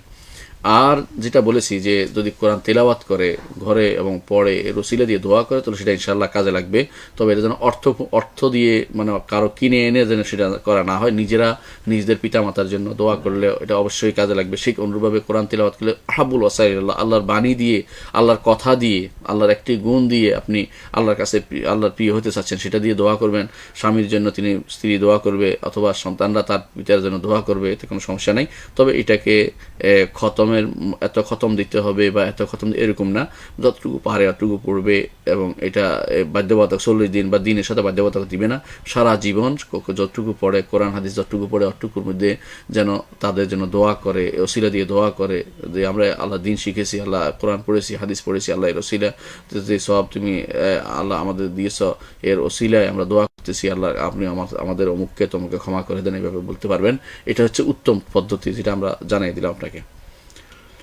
এরপর আপনি বলেছেন সে এবং তার ছেলেমেয়েরা মৃত ব্যক্তির জন্য কি আমল করবে, একটু বলবেন কি? সে এবং সবার জন্য একই আমল। মৃত ব্যক্তির জন্য যে আমলগুলি করা যায় তার মধ্যে উত্তম হচ্ছে সদকা জারিয়া করা। সদকা জারিয়া সবচেয়ে উত্তম। এবং তার দোয়া করা, স্বাভাবিক দোয়া করা, যে কোনো সময় রব্বির হামহুমা কামা রব্বায়ানি সাগীরা দোয়া করতে পারে। স্ত্রী স্বামীর জন্য দোয়া করতে, স্বামী স্ত্রীর জন্য দোয়া করতে পারে। এই দোয়া থেকে যেন মাহরুম না করে। তারা কবরবাসী উপরের দোয়ার জন্য মহতাজ, তারা কিছুই করতে পারে না, তাদের আমল শেষ হয়ে গেছে। আপনি দোয়া করেন তাদের কাজে লাগবে, তারা আপনার জন্য কিছুই করতে পারে না, তারা কোনো দোয়া করতে পারে না, তাদের কোনো ক্ষমতা নেই, তারা অক্ষম, তারা সবচেয়ে ক্ষতিগ্রস্ত অবস্থায় আছে, তারা কিছুই করতে পারে না। ইমাম আবু হানিফা রাহমাতুল্লাহ এই জন্য বলেছেন কোনো মৃত মানুষের মাধ্যম দিয়ে ওসিলাদের দোয়া করা ওই ব্যক্তির মতো, যে ব্যক্তি যেন ডুবন্ত মানুষকে আবার বাঁচার জন্য ধরছে, সে ডুবে মরে আছে, এর ধরে রেখেছে যে আমাকে বাঁচাও, এরকম। কারণ হচ্ছে কবরবাসী নিজেই মরে গেছে, তার কোনো ক্ষমতা নেই, কোনো রকমের সামান্যতম কিছু করা তার কোনো ক্ষমতা নেই, কিছু সে বুঝতেও পারছে না। আল্লাহ তাআলা কোরআন কারীম বলেছেন ওয়ামা আনতা বিমুসমিন মানফিল কুবুর, কবরে যা তারা আপনি শুনতে পারে না। শুনতে আল্লাহ তাআলা যা চায় তার বাইরে একটুও শোনায় না। রাসূলুল্লাহ সাল্লাল্লাহু আলাইহি ওয়াসাল্লাম কিছু শোনাইছেন, এর বাইরে আল্লাহ তাআলা যেটা চায় সেটা ব্যতীত তারা কিছুই শুনতে পায় না, আপনি যতই চিৎকার করেন না কেন। তাহলে আমি যদি কবরের কাছে সারাদিনও চিৎকার করে কোনো কাজে আসবে না, সেটা আমাদের জন্য গুনার কাজ হবে। রাসূলুল্লাহ সাল্লাল্লাহু আলাইহি ওয়াসাল্লাম এটাকে বলেছেন ওয়ালা তাকুল হুজরান, তোমরা হুজুর বলো না, বাড়তি কথা, বেহুদা কথা ওখানে কবরের কাছে তোমরা বলো না, কবরের কাছে এগুলি আক্রমণ করো না, মানে সেগুলি নিয়ে কাজ করো না, বরং তোমরা বেশি বেশি যেটা করবা সেটা হচ্ছে তাদের জন্য দোয়া করা। রাসূল এটাই বলেছেন। এবং বাড়তি কথা, বেহুদা কথা, সেগুলি নিয়ে তাদের উপর বিপদ ডেকে আনা এটা উচিত না, নিজের এবং তাদের জন্য বিপদ ডেকে আনা উচিত না। পরবর্তী প্রশ্ন হচ্ছে পতাকা বানানোর হুকুম কি, বানানো যাবে কি? পতাকা বানাতে পারবেন না কেন? পতাকা বানাতে পারবেন, পতাকা বানালে কোনো সমস্যা নেই। পতাকা বানান, পতাকা হলো একটা চিহ্ন, পতাকা বানাতে কোনো দোষের কিছু না। সমস্যা একটাই, পতাকার মধ্যে কি আছে সেটা আগে দেখতে হবে। পতাকার মধ্যে কোনো ছবি থাকে তাহলে ছবি আঁকা জায়েজ নেই। আজ পতাকার মধ্যে আঁকা জায়েজ নেই, পতাকার মধ্যে যদি কোনো কোনো পূজার সামগ্রী থাকে সে পূজা করা জায়েজ নেই। কারণ আপনি চিন্তা করবেন আপনি কী করছেন। যদি আপনি বলেন যে না আমি সবুজ আঁকতেছি, আমি লাল আঁকতেছি, আমি এটা তো না জায়েজ হওয়ার কিছু নেই। কিন্তু এটা যদি কোনো পূজার সামগ্রী হয়ে যায় অথবা পূজনীয় বলে মনে করেন কেউ যে এটা পূজনীয়, তাহলে সেটা হলো শিরক। এই জন্য এইটা না করে পতাকা বানানো জায়েজ, কিন্তু এর নিয়তটা দেখতে হবে এক, আর কর্মটা দেখতে হবে। নিয়ত আর কর্ম দুটেই, সে কী করে, কি পতাকা দিয়ে কী করে সেটা বড় কথা। পতাকা বানায় যদি আপনি সেটাকে নিচে রুকুর মতো হয়ে থাকেন, সেজদার মতো হয়ে থাকেন, অথবা অন্তরের ভালোবাসা এটা জন্য প্রদান করেন যেটা আল্লাহর জন্য দেওয়া উচিত, তাহলে আপনি শিরক করলেন। আর যদি পতাকা বানানোর জন্য যে আমার পরিচিতি, আমার দেশের পরিচিতি, দশের পরিচিতি, আমার সমাজের পরিচিতিমূলক আমি একটা তুলে ধরলাম, তাহলে না জায়েজের কোনো কিছু সেখানে নাই, যদি না সেখানে কোনো সরাসরি শিরকের কোনো এলিমেন্টস থাকে, সেখানে শিরকের এলিমেন্টস থাকে। মনে রাখবেন চাঁদ, সূর্য বা রং এগুলি কোনো শিরকের এলিমেন্টস নয়। এগুলি কী কাজ কীভাবে ব্যবহার করছে সেটা শিরকের এলিমেন্টস। কেউ যদি কোনো সূর্যের মতো রেখা আঁকে, কোনো সমস্যা রেখা, সূর্য কোনো প্রাণী নয়। অনুরূপভাবে চাঁদের মতো একটা গোল একটা আঁকছে, এটাও কোনো দোষের কিছু না, কারণ এটা কোনো প্রাণী নয়। অনুরূপভাবে যদি কেউ কোনো গাছ আঁকছে, সেটা তো প্রাণী নয়, সেটাতে কোনো সমস্যা নেই। কিন্তু যদি কোনো এগুলো দিয়ে আবাদত করা হয়, এগুলো দিয়ে আবাদত শুরু হয়ে যায়, তাহলে সেটা গুনার কাজ হবে। কেউ যদি সেটা এঁকে দেয় সে গুনাহগার হবে, এবং যারা করলো তারা শিরকে লিপ্ত হলো। তাহলে আপনি কি উদ্দেশ্যে করছেন এটার উদ্দেশ্যের উপর নির্ভর করবে হালাল বা হারামের মাসআলা। ঠিক পতাকা বানানোর মাসআলাটাও সেরকম বিস্তারিতভাবে জেনে নিতে হবে। পরবর্তী প্রশ্ন হচ্ছে, কবরস্থানের ফাঁকা জমিতে চাষাবাদ করার বিধান কি? কবরস্থানের ফাঁকা জমিতে চাষাবাদ করতে কোনো নিষেধ নাই, যদি না সেটা কবরের জন্য ওয়াকফ করা হয়ে থাকে। ওয়াকফ সম্পত্তির ব্যবহার আমাদের শিখতে হবে। ওয়াকফ সম্পত্তি ওয়াকফ যে করেছেন তার ইচ্ছা অনুসারে চলবে, নিজের মন মতো করে ব্যবহার করার কোনো সুযোগ নেই। ওয়াকফ সম্পত্তি যেখানে আছে সেখানে আপনাকে যে কে ওয়াকফ করেছে, মোতাল্লি সাহেব তিনি যেভাবে বলেছেন সেভাবে সেটা চলতে হবে। তিনি যদি বলে থাকেন যে এখানে আমি এটুকু করছি কবরের জন্য, যদি ধীরে ধীরে কবর বাড়বে আমিও শেয়ার দেবো, কবর বাড়বে আমিও ছাড় দেবো। যেমন আমাদের দেশে অনেক সময় দেখা যায় যে অনেকেই তার ভিটের মধ্যে একটা অংশের মধ্যে কবর দেয়, আর যতই তার বংশের কারা মারা যায় আর একটু বাড়তে বাড়তে একসময় পুরো ভিটেটা কবরস্থান হয়ে যায়। এটা দোষের কিছু নয়, বাকি অংশ আপনি কাজ করতে পারবেন, ক্ষেত খামার করতে পারবেন, কোনো দোষের কিছু নয়। কিন্তু যদি এরকম হয় যে জায়গাটা ওয়াকফ করা আছে কবরস্থান হিসাবে এবং কবরস্থান হিসাবে দেওয়া হয়েছে, এখন আপনি কে কোন ব্যক্তি আছে এখানে কবরস্থান সে আবাদ করবে, এটা তো এই ওয়াকফ যে করেছেন তার নির্দেশনা হচ্ছে এখানে হবে কবর, সেখানে কোনো রকমের আর কোনো চলবে না, ক্ষেত খামার চলবে না। কারণ এটা অন্যের জায়গাতে আপনি জোর করে ক্ষমতা দখলের মতো হবে। মানে ওয়াকফ করা হয়ে গেছে, এটা কবরস্থান হিসেবে, সুতরাং অন্য কিছু করতে পারবেন না। জোর করে আরেকজনের জায়গা দখল করা, জোর করে আরেকজনের জমি দখল করা, জোর করে কারো কিছু দখল করে নেওয়া, এই জাতীয় কাজ যেমন হারাম, এটাও তেমনিভাবে হারাম হবে তখন।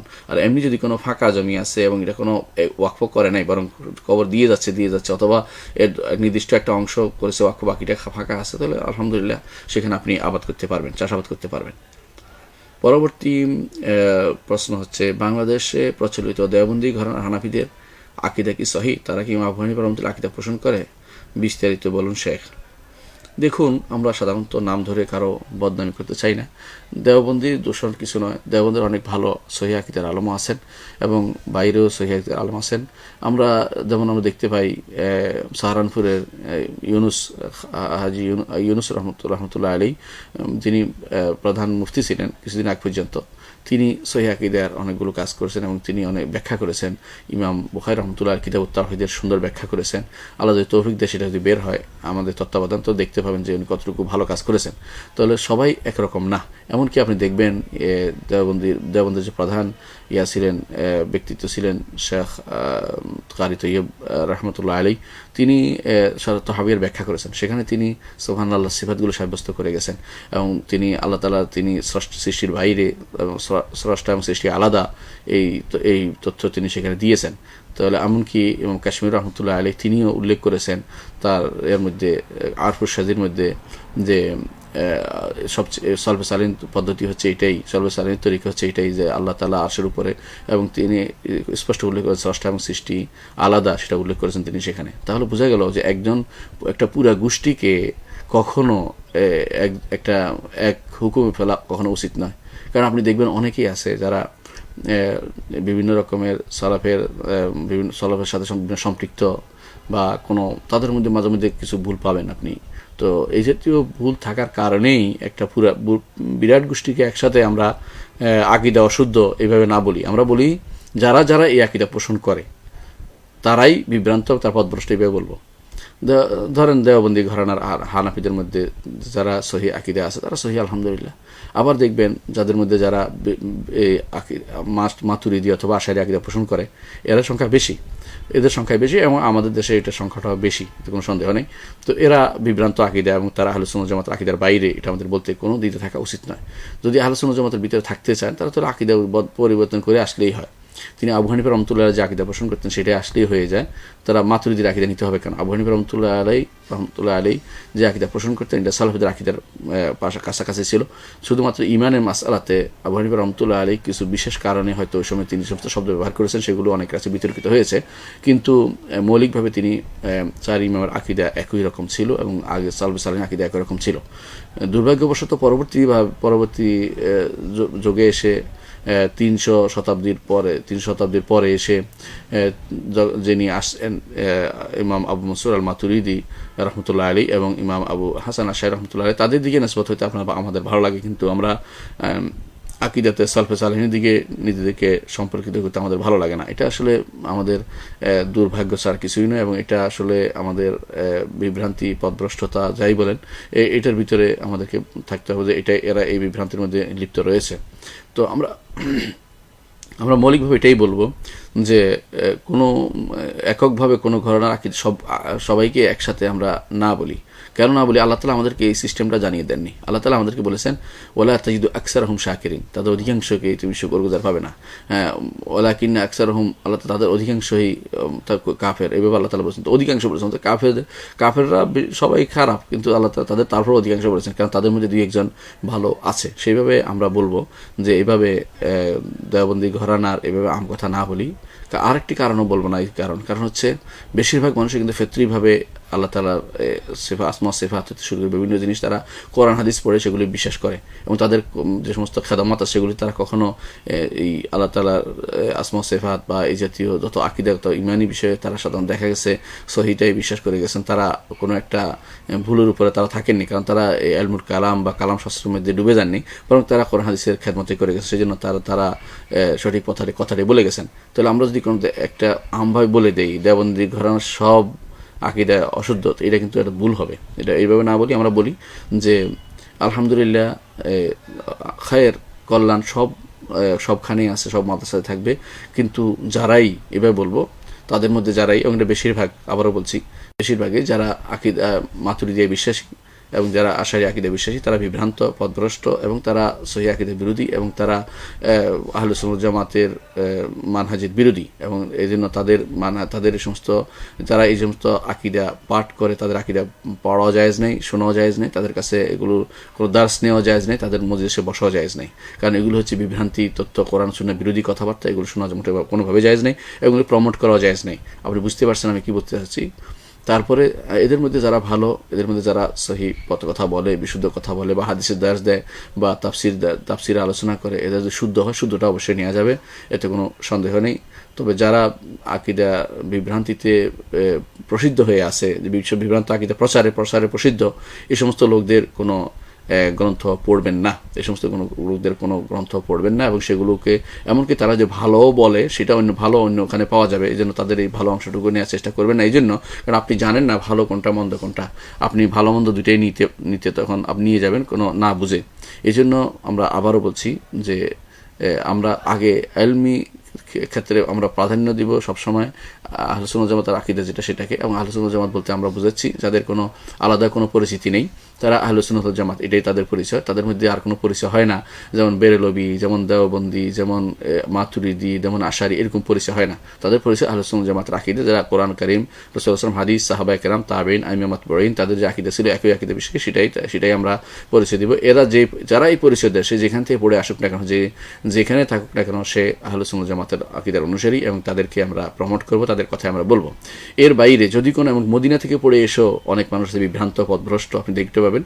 মদিনায় পড়ে এসে অনেকে দেখবেন যে সেই তথাকথিত সে খারাপ আকিদা ধারক বাহকে রয়ে গেছে, তাদের কথার ভিতরে মাতুরিদি আকিদা রয়েছে, আশারি আকিদা রয়ে গেছে। তারা অনেকেই আবার বেদাতকে প্রমোট করছে, বেদাতি কথাবার্তা বলছে। অনেকে আবার তাদের হানাহানি মারামারি বিশ্বাসী হয়ে আছে। তা অনেকে দেখবেন যে তাদের সারা জীবনের ব্রত হইলো কেমনি ক্ষমতা দখল করা, এই চিন্তায় বসে আছে। দাওয়াতের ক্ষেত্রে তাদের কাজে হচ্ছে এটা। এই জাতীয় যারা কাজগুলি করে এরা বেশিরভাগই হচ্ছে বিভ্রান্ত পথভ্রষ্ট। এই সমস্ত থেকে দূরে থাকবেন, এবং যারা সহি আকিদার প্রমোট করে, কাজ করে, সহি আকিদার পক্ষে চলছে, সহি আকিদা ও মানহাজ তাদের শুদ্ধ আছে, তাদেরকে শুধুমাত্র আপনি তাদের পিছনে চলুন। সে যেখান থেকে আসুক, যেইখান থেকে হতে পারে দেওবন্দ থেকে এসেও তিনি ভালো সহি আকিদার আছেন। অনেক ভাইকে আমি চিনি যারা অনুবাদ করেন, আমাদের সাথে আছে, অনেকেই দেওবন্দ থেকে পড়ে আসছেন, আলহামদুলিল্লাহ তাদের আকিদা শুদ্ধ, কোনো সমস্যা দেখি না। তাহলে এরকম হতে পারে। আমি যখন দেখবো যে কোনো একটি গোষ্ঠীকে পুরোপুরি আক্রমণ করবো না, যখন এরকম প্রশ্ন আসবে বলবো যে না, আমার কাজ হচ্ছে যারা সহি, এদের মধ্যে সহি থাকতে পারে, সহিটা গ্রহণ করবো। এদের মধ্যে ভুল থাকে, ভুলটা যেখান থেকে আসুক না কেন সেটা ভুল। তো মদিনা দেখলেই আপনি খুশি হয়ে যাবেন না, কারণ মদিনায় পড়ে এসেও আমার দেশে কিছু মানুষ আছে দেওবন্দি আকিদা, আশারি আকিদা, মাতুরিদি আকিদা বা এই জাতীয় আকিদা বিশ্বাস করে। দেওবন্দি আকিদা এই জন্য বললাম, দেওবন্দের একটা আকিদার বই আছে, আল মুহান্নাদ আল মুফান্নাদ, এই জন্য বই আছে। ওই বইটা হচ্ছে একেবারে মাতুরিদি আকিদার সর্বশেষ ভাষণ। এইটা যদি কেউ বিশ্বাস করে থাকে তাহলে তার থেকে কোনো এলেম নেওয়া যাবে না, এবং তার ব্যাপারে আমাদের কাছে কোনো কথা বলার কোনো কিছু নেই, যদি না সে এগুলো থেকে ফিরে আসে। আল্লাহ তাআলা যেন এদেরকে সহি আকিদা মানহাজ দিকে ফিরিয়ে আনে, এবং সহি আহলে সুন্নাত ওয়াল জামাতের আকিদা যেন তাদেরকে ফিরিয়ে আনে, এই দোয়া করছি। এবং সবার কাছে আহ্বান জানাচ্ছি যে আমরা পরস্পর সৌহার্দ্যপূর্ণ আলোচনার মাধ্যমে তাদেরকে যদি আকিদা ফিরে আনতে পারি, সেটাই আমাদের জন্য ভালো হবে। আমরা পরস্পরকে আক্রমণ না করে বরং তাদেরকে কিভাবে সহি আকিদা আনতে পারে সেটা আমরা চিন্তা ভাবনা করবো। তবে এটা বিশ্বাস রাখতে হবে যে তারা যতক্ষণ পর্যন্ত আকিদা আশারি ও মাতুরিদি থাকবে ততক্ষণ পর্যন্ত তারা আহলে সুন্নাত ওয়াল জামাতের অন্তর্ভুক্ত নয়, এটাকে আমাদের বিশ্বাস রাখতে হবে। পরবর্তী প্রশ্ন হচ্ছে, ম্যাগনেটের ব্যাসলাইট হাতে ব্যবহার করা যাবে? ম্যাগনেটের ব্রেসলেট সম্ভবত আমি বুঝতে চাচ্ছেন অনেকেই হাতের এখানে একটা ব্যবহার করে থাকে, ব্রেসলেট বলে। তো এইটা ব্যবহার করবেন কি না, এটা আপনার প্রশ্ন। এখন প্রশ্ন হচ্ছে এইটার ব্যবহার কেন করে, এটা আগে জানতে হবে আপনাকে। আমি যতটুকু শুনেছি সেটা হচ্ছে ম্যাগনেটের কারণে অনেক সময় মানুষের বাত ব্যথা ট্যাথা এগুলো তাদের অবশ্য ভালো হয়, এই জন্য তারা করে, তারা বলেছে ম্যাগনেটের কারণে। তো যদি ম্যাগনেটের কারণে এই উপকারটা যদি প্রমাণিত হয়, যদি কোনো দিয়ে কোনো পরীক্ষাগারে এটা প্রমাণিত হয়ে যায়, ল্যাবরেটরিতে এটা প্রমাণিত হয়ে যায় যে ম্যাগনেটের উপকার আছে, বা এই জিনিসটা দ্বারা শরীরের উপকার হয় রাখলে, তাহলে সেটা ব্যবহার করা যাবে। কারণ এটা তো জাগতিক জিনিস, যেমন ওষুধ প্যারাসিটামল খাওয়ার মতো অবস্থা হবে তখন। আর যদি প্রমাণিত না হয় তাহলে ব্যবহার করা শিরক হবে, কারণ এটা তখন হবে তাবিজ ব্যবহারের মতোই এবং মাদুলি ব্যবহার মতোই হবে, তখন সেটা শিরকে পরিণত হবে। এই জন্য এটা কী জন্য ব্যবহার করছে এবং এটা আসলে প্রমাণিত কিনা সেটা জানা দরকার। আমার এখন পর্যন্ত জানা মতে এই জাতীয় ম্যাগনেটের জিনিস ব্রেসলেট পরলে কোনো উপকার হয় এটা কেউ বলতে পারেনি, কোনো ডাক্তারও বলেনি। সুতরাং আমি মনে করি যে এটা ব্যবহার করা ছোট শিরকের অন্তর্ভুক্ত হবে। আর যদি কেউ মনে করে এটা ভালো করে দেয় তাহলে বড় শিরক হয়ে যাবে, এবং ছোট শিরকের অন্তর্ভুক্ত। কারণ যা কারণ নয় তা কারণ মনে করাই ছোট শিরক। তো এটা কারণ নয়, তার আসলে কারণ নয়, এবং কারণ হওয়া দুইটা জায়গা আছে। একটা হচ্ছে শরীয়তে প্রমাণিত হইতে হবে কারণ হিসেবে কোরআন হাদিসে বলছে, অথবা কোনো ল্যাবরেটরিতে প্রমাণিত হইতে হবে যে বাস্তবে এটা কারণ হিসেবে পাওয়া যাচ্ছে। এই দুইটার বাইরে কোনো কারণ কেউ নির্ধারণ করতে পারে না।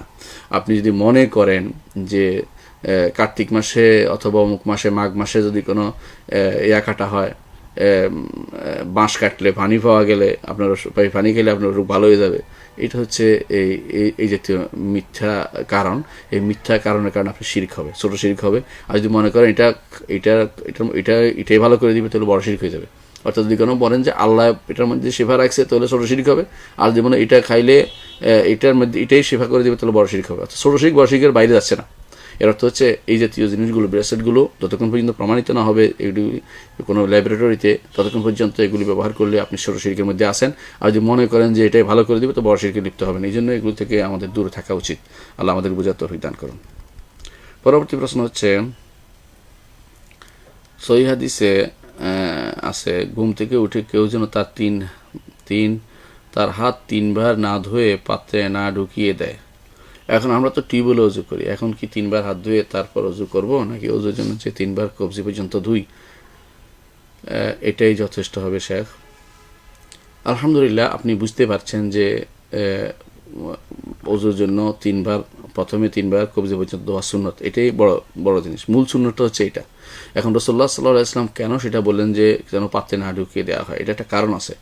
কারণ আরব দেশের পানির খুব অভাব থাকতো, পানি উঠে রাখতো, যে অজুর জন্য পানি উঠে রাখতো একটা ইয়াতে করে, একটা গামলা বা কিছুর মধ্যে পানি উঠে রাখতো। তো একজন মানুষ ঘুম থেকে উঠতো, তখন সেটা গরম দেশ, গরম হলে অনেক সময় তাদের শরীরের মধ্যে বিভিন্ন জায়গায়, ঘুমাইলে বিভিন্ন জায়গায় হাত চলে যায়, হাত চলে গেলে সেখানে ময়লা থাকতে পারে আঙ্গুলের মধ্যে বা শরীরের মধ্যে, নাফাকি থাকতে পারে। নাফাকিটা যখন আপনি হাতটা ঢুকিয়ে দিলেন তখন কিন্তু নাফাকি, পানিটা নাফাক হয়ে যাচ্ছে। এটি হলো মূল উদ্দেশ্য। তো আমাদের যেন ট্যাপগুলি, টিউবওয়েল আছে, এগুলি কিন্তু সে উদ্দেশ্য না, বরং এগুলি আরও আপনি টিউবওয়েল ছাড়লেন, দেখা গেলো আলহামদুলিল্লাহ হাত সাফ হয়ে গেল, কোনো সমস্যা নেই। তাহলে আপনার মূল উদ্দেশ্য যেটা রাসূলুল্লাহ সাল্লাল্লাহু আলাইহি ওয়াসাল্লাম যে উদ্দেশ্যে না ঢুকাতে বলছেন, সেটার মূল উদ্দেশ্য হচ্ছে এটা যে নাপাক থাকার সম্ভাবনা রয়েছে হাতের মধ্যে, এবং অল্প পানিতে সেটা ঢুকানো হয়, তখন সেটার ক্ষতি আসে সারা, মানে যেহেতু অজু নাপাক হয়ে গেলে তার অজু হবে না, তো সেই জন্য সেটাকে নিষিদ্ধ করা হয়েছে। সেটা যেহেতু নাই টিউবওয়েলের পানিতে, আপনি সেটা অবশ্যই টিউবওয়েলের পানি দিয়ে হাত ধুয়ে কবজি ধুলে আপনার সুন্নত আদায় হয়ে যাবে, মূল সুন্নত। এমনি যে নিষেধ করা হয়েছে সেটা এই কাজে নয়, যেটা সুন্নতের কাজে, অজুর সুন্নত হিসাবে নয়, এটা হচ্ছে আপনার পানিকে হেফাজত করার জন্য। ইল্লত বুঝতে হবে, আর ওই কার্যকরণ বোঝাটা হচ্ছে ফিকহ। এটা যদি না বুঝে তাহলে সে ফিকহের অন্তর্ভুক্ত হতে পারে না। আর ফিকহ হচ্ছে এমন একটি জ্ঞান, যে জ্ঞানটি আল্লাহ তাআলা বিশেষভাবে মানুষকে দান করে। এই জন্য রাসূলুল্লাহ সাল্লাল্লাহু আলাইহি ওয়াসাল্লাম স্পষ্টভাবে বলেছেন যে ফিকহের জ্ঞানের বিষয়ে, যে ফিকহ তিনি বলেছেন যে এটা এমন যে আল্লাহ তাআলা ফিকহে যার কল্যাণ চান তাকে আল্লাহ ফিকহের জ্ঞান দেন, যার ফিকহে নাই তার কল্যাণ নেই। যে ব্যক্তি মনে করবে যে টিউবওয়েলের পানির মধ্যে ঢুকাইতে পারতেছি না, আমার সুন্নত আদায় হয় না, তো বেহুদা কথাবার্তা সে বলছে। টিউবওয়েল পানি ঢুকানো জিনিসটা হচ্ছে অল্প পানিতে যেন হাত ঢুকানো না, এই জন্য তিনি রাসূলুল্লাহ সাল্লাল্লাহু আলাইহি ওয়াসাল্লাম এটা বলেছেন, কারণ পানিটা যেন নষ্ট না হয়। আর যারা টিউবওয়েলের অজু করবে তার জন্য আলাদাভাবে হাত ঢুকানোর প্রশ্নই আসতেছে না, বরং তারা টিউবওয়েলের খুলে, মাসুরা বা যেটাকে বলা হয়, টিউবওয়েল খুলেই হাত দিবেন 3 বার কবজি পর্যন্ত, এতে তার সুন্নত আদায় হয়ে যাবে, কোনো সমস্যা হবে না। পরবর্তী প্রশ্ন হচ্ছে আজল করা ইসলামী দেশে কেমন অপরাধ? আজল অর্থ হচ্ছে কোনো বাধা প্রদান করা, আজল যেটাকে বলা হয়। আজল অর্থ হচ্ছে কোনো কিছু কোথাও পৌঁছার পথে একটা অন্তরায় তৈরি করা। তো এখানে আজল অর্থ হচ্ছে স্বামী স্ত্রী সহবাসের সময় তাদের বীর্যকে পরস্পর মিলনের সুযোগ না দিয়ে দূরে ফেলে দেয়া, এটার নাম আজল। এটা তখনকার দিনে কেউ কেউ করতো, কিন্তু এটাকে রাসূলুল্লাহ সাল্লাল্লাহু আলাইহি ওয়াসাল্লাম শুনেছেন, কিন্তু তিনি নিষেধ করেন নাই। তারা করতো, বিশেষ কোনো কারণ ছিল, তাদের কোনো কারণ ছিল, সেটা করেছে।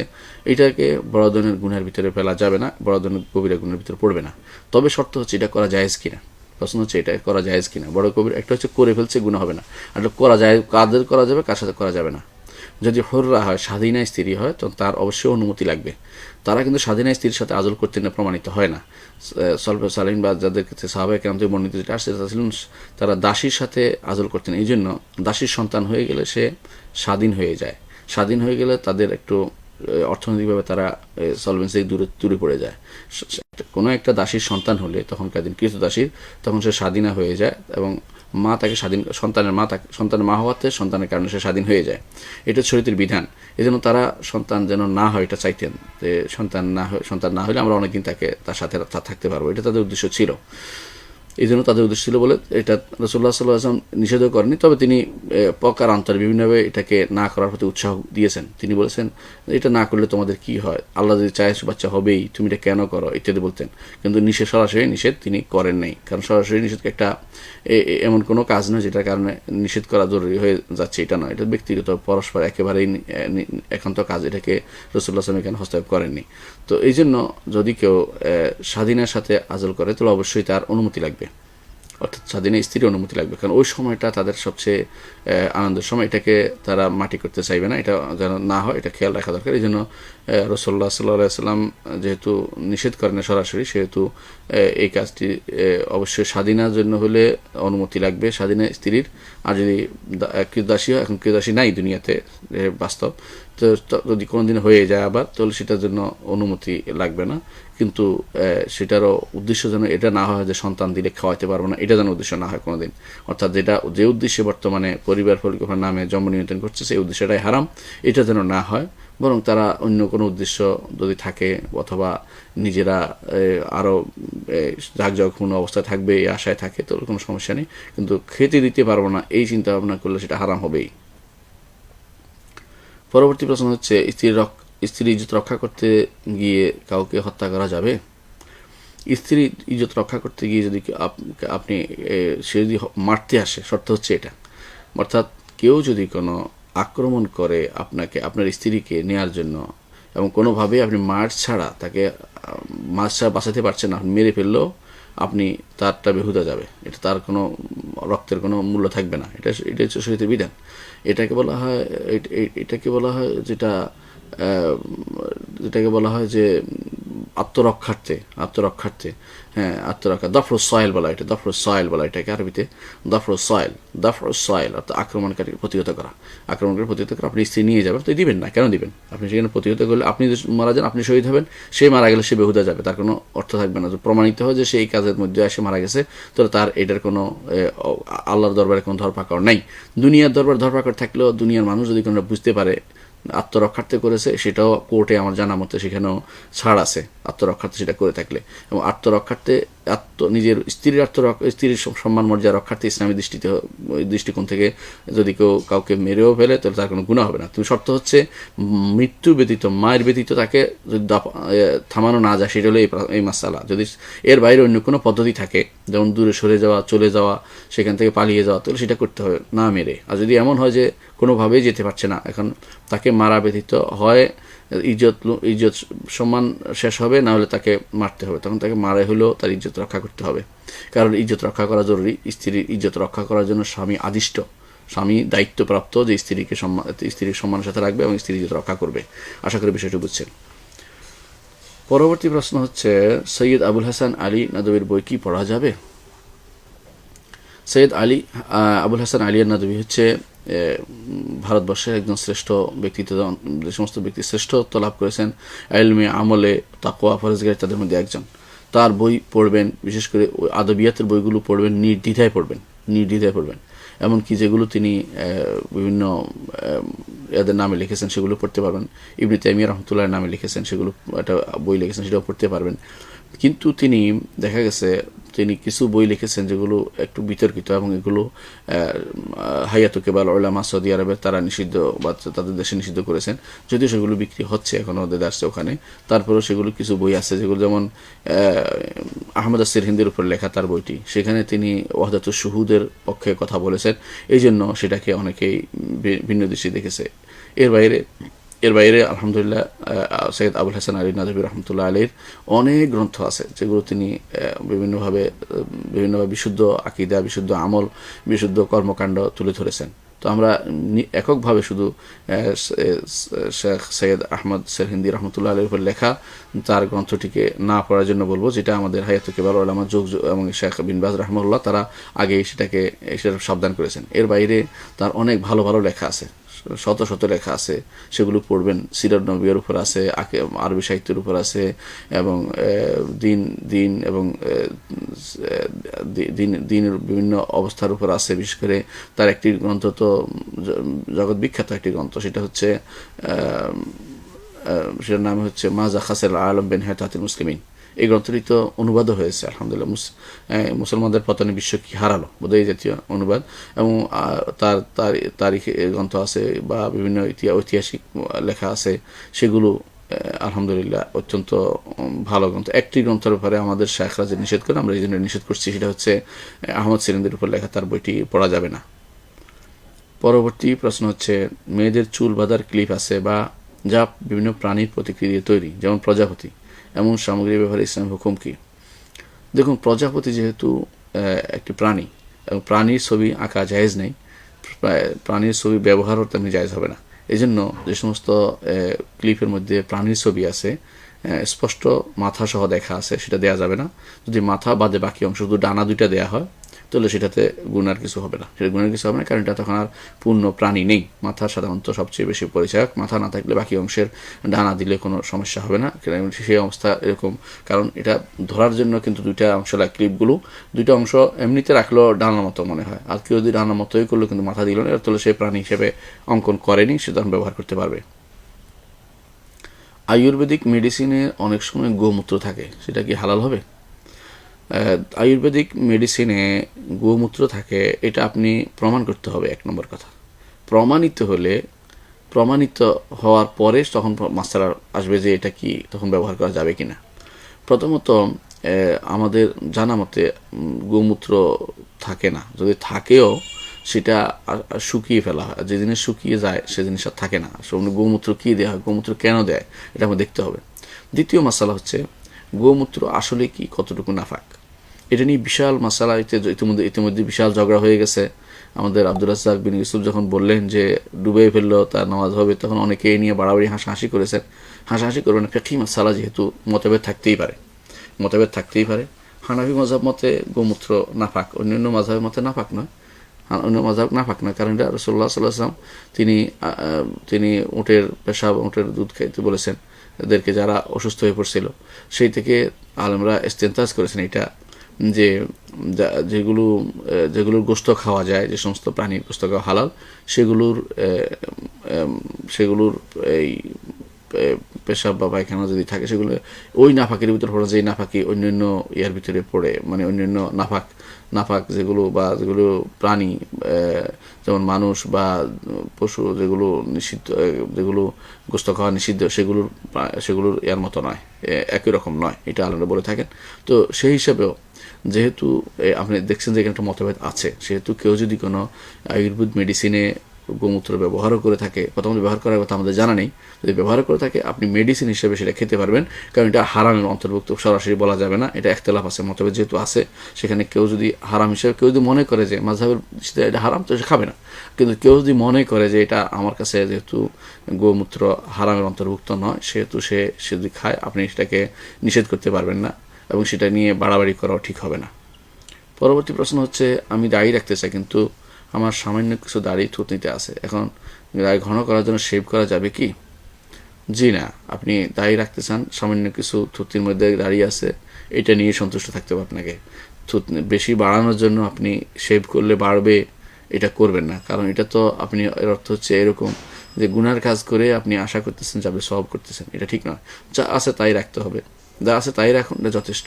কারণ আপনি বেশি রাখতে হবে এটা বলা হয় না আপনাকে, এটা বলা হচ্ছে সুন্নত প্রতিপালন করতে। দাড়ি যা আছে তা সুন্নত হিসেবে রাখুন, বেশি হোক আর না হোক, কম হোক, 10টা হোক, 8টা হোক, এমনকি হাতে গোনা হোক, তাও সমস্যা নেই, হাতে গোনা হোক, কোনো সমস্যা নেই। কিন্তু আপনি বাড়ানোর জন্য কেন করবেন? আর বাড়ালে সমস্যা কি, অনেক সময় আপনার আরও বেশি সমস্যা, আপনি জানেন না। যদি দাড়ি পানি ঘন হয়ে যায় তখন পানি ঢুকে না, পানি ঢুকাইতে হয়, এবং সেখানে অনেক সময় হয়, উকুন হয়, এবং সে অনেক সময় সেটার জন্য খুশকি হয়, সেটার জন্য শ্যাম্পু ব্যবহার করতে হয়, বিপজ্জনক অবস্থা যেতে হয়, এবং সেটা আলাদা একটা সমস্যা তৈরি হয়ে যায়। এই জন্য আপনি আল্লাহ আপনার জন্য যা মঞ্জুর করে দিয়েছেন সেটাতে সন্তুষ্ট থাকুন, সেটা বাড়াবেন না, যা আছে তা যথেষ্ট, কামানো চিন্তা ভাবনা করবেন না। আশা করি বিষয়টা বুঝছেন। পরবর্তী প্রশ্ন হচ্ছে, যারা আয়েসা হায়েজ বন্ধ হয়ে গেছে তারা ইদ্যত কেমনে পালন করবে? সুবহানাল্লাহ, যারা আয়েসা এবং যারা হায়েজ বন্ধ হয়েছে তারা ইদ্যত পালনের ব্যাপারটা আল্লাহ কিন্তু বলে দিয়েছেন, ওয়াল্লাহি ইয়াসনা মিনাল মাহিদ ফাইদ্দাতুহুন্না সালাসাতু আশহুর। যারা আয়েসা, যাদের ইদ্যত হায়েজ আসে না, ছোট হোক আর উলাতুল আহমাল, ছোট হোক আর অথবা হোক, আয়েসা হোক, তাদের অর্থ হলো তারা নাই, তার হায়েজ আসে না, তখন তাদের জন্য 3 মাস আল্লাহ নির্ধারণ করে দিয়েছেন। ফাইদ্দাতুহুন্না সালাসাতু আশহুর কোরআনে কারিম আল্লাহ বলে দিয়েছেন, সুতরাং আমাদের এখানে আর কোনো কথা বলার নেই। এর অর্থ তাদের ইদ্যত হবে 3 মাস, তাদের ইদ্যত হবে 3 মাস। তবে এই ইদ্যত হচ্ছে তালাকের ইদ্যত, কিন্তু যাদের সবার জন্যই আবার ভিন্ন ভিন্ন আছে, যাদের স্বামী মারা গেছে তাদের ইদ্যত কতদিন? তাদের ইদ্যত হচ্ছে 4 মাস 10 দিন। এই ইদ্যত পালন করতে হবে, শোক এটাকে বলা হয়, শোকের ইদ্যত, সেটা শোকের ইদ্যতটা হচ্ছে 4 মাস 10 দিন। আর যদি সন্ততি থাকে, সেটা তাদের পেটে থাকে, হামল, এটার ইদ্যত হচ্ছে সন্তান বের হওয়া পর্যন্ত এই ইদ্যত থাকে। তো আমার মনে হয় বিষয়টা স্পষ্ট। পরবর্তী প্রশ্ন হচ্ছে, আমাদের গ্রামের কবরস্থান পরিষ্কার করার জন্য এই জঙ্গলগুলো কি পুড়িয়ে ফেলা যাবে এবং ঘাস মারার জন্য কি বিষ প্রয়োগ করা যাবে? জি, কবরস্থান পরিষ্কার করার জন্য জঙ্গল পুড়িয়ে ফেলা যাবে, কোনো সমস্যা নেই। অনুরূপভাবে ঘাস মারার জন্য বিষ প্রয়োগ করা যাবে, কোনো সমস্যা নেই, এটা দ্বারা কোনো গুনার কিছু হবে না। পরবর্তী প্রশ্ন হচ্ছে, আমার অল্প অল্প দাড়ি বেরিয়েছে, এটা প্রশ্ন দিয়ে দিয়েছে অলরেডি।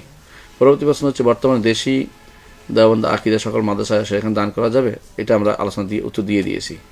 হাদিসে বলা হয়েছে, বিচারের দিন আল্লাহর ছায়া 7 শ্রেণীর ব্যক্তি আশ্রয় পাবে। এটাকে আরশের ছায়া দ্বারা ব্যাখ্যা করার কারণ কি? সেটা কি তাবিল হচ্ছে না? সুন্দর প্রশ্ন করেছেন, এটা উত্তর দেওয়া দরকার। প্রথমত, হাদিসের নিয়ম হচ্ছে এক হাদিস আরেক হাদিসের ব্যাখ্যা করে, এক হাদিস আরেক হাদিসের ব্যাখ্যা করে। কোনো হাদিসে বর্ণাকারী হাদিসটি সংক্ষিপ্ত বর্ণনা করেছেন, আরেক হাদিসের বর্ণাকারী সেটাকে এই বর্ণাকারী হাদিসের বর্ণাকারী আবার সেটাকে বিস্তারিত বর্ণনা করেছেন। তো যেখানে বলেছে ইয়াউমা লা যিল্লা ইল্লা যিল্লু, অন্য হাদিসে আছে ইয়াউমা লা যিল্লা ইল্লা যিল্লু আরশি, সাবাতুন ইযিল্লুহুমুল্লাহু ফি যিল্লি আরশি। আল্লাহ তাআলা এক হাদিসে বলা হয়েছে যে আল্লাহ তাআলা তার ছায়া, 7 শ্রেণীর লোককে আল্লাহ তাআলা তার ছায়া স্থান দিবেন। তার ছায়া, সেই ছায়া আল্লাহর মাখলুক ছায়া, সৃষ্ট ছায়া, এটাও কেউ কেউ বলেছেন যে আল্লাহ তাআলা সৃষ্টি করেছেন। এটাও সলবদের কথা। তো সলবদের কথা থাকলে সেখানে আমাদের আর কোনো বানানোর সুযোগ নেই, তাওয়িল বলা হয় না এটাকে। সলফে সালাম তো সাহাবায়ে কেরাম, কোনো হাদিসে থাকলে বা সাহাবায়ে কেরাম কথা থাকলে, তাবেঈনদের কথা থাকলে, ইমামদের কথা থাকলে সেখানে আর আপনার আমার বানানোর কোনো সুযোগ নেই। সেটা বললে তাবিল হয় না। এটা তাবিল হয় যদি সলবদের কথা না থাকে, আমি এটা অপব্যাখ্যা নিয়ে যাচ্ছি, তখন সেটা হয় তাবিল। তাবিল বুঝতে হবে, তাহলে তাবিল অর্থ অপব্যাখ্যা করা, দূরবর্তী অর্থ গ্রহণ করা। এটা দূরবর্তী অর্থ গ্রহণ করার এই সিস্টেমটি ইসলামে নাই।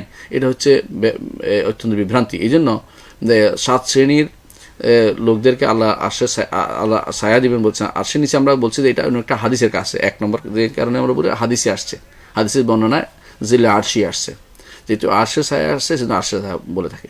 দ্বিতীয় কারণ হচ্ছে কোনো ইমাম ব্যাখ্যা করেছেন, এবার সিদ্ধ এটা যে ফিজিল্লিহি, অর্থাৎ আল্লাহ তাআলা একটা জিল থাকবে, আল্লাহ তাআলা সৃষ্ট সেই জিলের ছায়া থাকবেন। কেউ বলেন নাই জিল অর্থাৎ ছায়া আল্লাহর একটা সিফত, এটা কেউ বলেন নাই।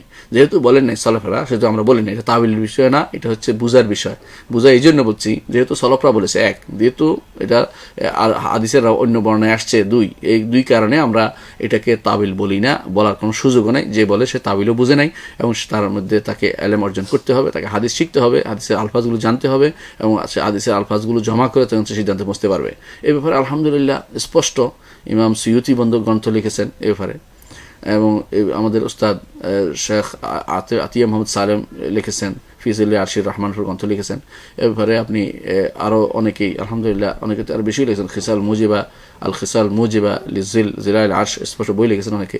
এগুলো আলহামদুলিল্লাহ এখন অ্যাভেলেবল। আপনি দেখলে ভাবেন যে অনেক হাদিস স্পষ্ট, এক হাদিসে যেখানে বলছে আল্লাহর ছায়া, আর এখানে বলছে আল্লাহর আরশের ছায়া। যেহেতু হাদিসের বর্ণায় আসছে, বিশুদ্ধ হাদিসের বর্ণায়, সেহেতু আপনার আর এখানে অন্য কোনো তাবিল বলার কোনো সুযোগে নেই। এটা হচ্ছে হাদিসের নিয়ম হচ্ছে এটা। আপনি দেখেন কোরআন এবং হাদিসে যখনই একটা কথা আসে, আরেকখানে যদি একই কথা আসে, সহিভাবে হাদিসে আসে, তখন আমরা কি বলি? এটা মুতলাক ছিল, এটা মুকাইয়াদ করা হয়েছে। এটা মুতলাক ছিল, এটা মুকাইয়াদ করা হয়েছে। এটা আম ছিল, এটা খাস করা হয়েছে। এটা মুজমাল ছিল, এটা মুবায়্যান করা হয়েছে, বয়ান করা হয়েছে। এটা আমরা বলে থাকি। তো এইটা এরকম জিনিস, এটাকে আপনি তাবিল পাইলেন কোথায়? এটা ওই সমস্ত মানুষের বলে যারা ঘোলা পানিতে মাছ শিকার করে অভ্যস্ত। আমাদের অনেক মানুষকে দেখবেন, অনেক মানুষ দুর্ভাগ্যবশত, এদের অনেকেই আছে আমাদের সমাজে এবং আমাদের আলেম শ্রেণীর মধ্যে তারা আছে। তারা কি করবে? কোনো একটা জিনিস আল্লাহর সিফাত নয়, এটার মধ্যে ইবনে আব্বাসের একটা বর্ণনা পাইয়া খুশি হইয়া আল্লাহর সিফাতের মধ্যে টেনে এটা নিয়ে আসতেছে। যেমন ধরেন ওয়াসি'a কুরসিয়্যুহু সামাওয়াতি ওয়াল আরদ, কুরসি বলতে মালিক মুলক বুঝাইছে, এক বর্ণায় আসছে, এবং এটাই নিয়ে আসছে কে? ধরেন বুখারী তার কিতাবে কোথাও আনছে, মেনে নিলাম, যদি আমরা এটা রেওয়ায়াত ভিন্নতার কারণে অনেক নাই, অনেক অনেক অনেক অনেক নুসখাতে নাই। তো এখন বলতেছে সিফাতের তাবিল পাওয়া গেছে। সিফাত কোথায়? কুরসি তো সিফাত না আল্লাহর, কুরসি তো আল্লাহর মাখলুক। সিফাত আর মাখলুক যদি পার্থক্য না করতে পারে সেহেতু বুঝেই নেই। আল্লাহর গুণ এবং আল্লাহর সৃষ্ট জিনিসের মধ্যে পার্থক্য করতে হবে। তো দুইটার কোথাও কোনো সিফাতের তাবিল সলফে সালেহীন দিয়ে সাব্যস্ত হয়নি। আবার কখনো কখনো দেখবেন 2টি অর্থ আসছে সলফে সালেহীন থেকে, এর অর্থ সলফরা 2টি অর্থ করেছেন, কোনটাই বাদ দেন নাই।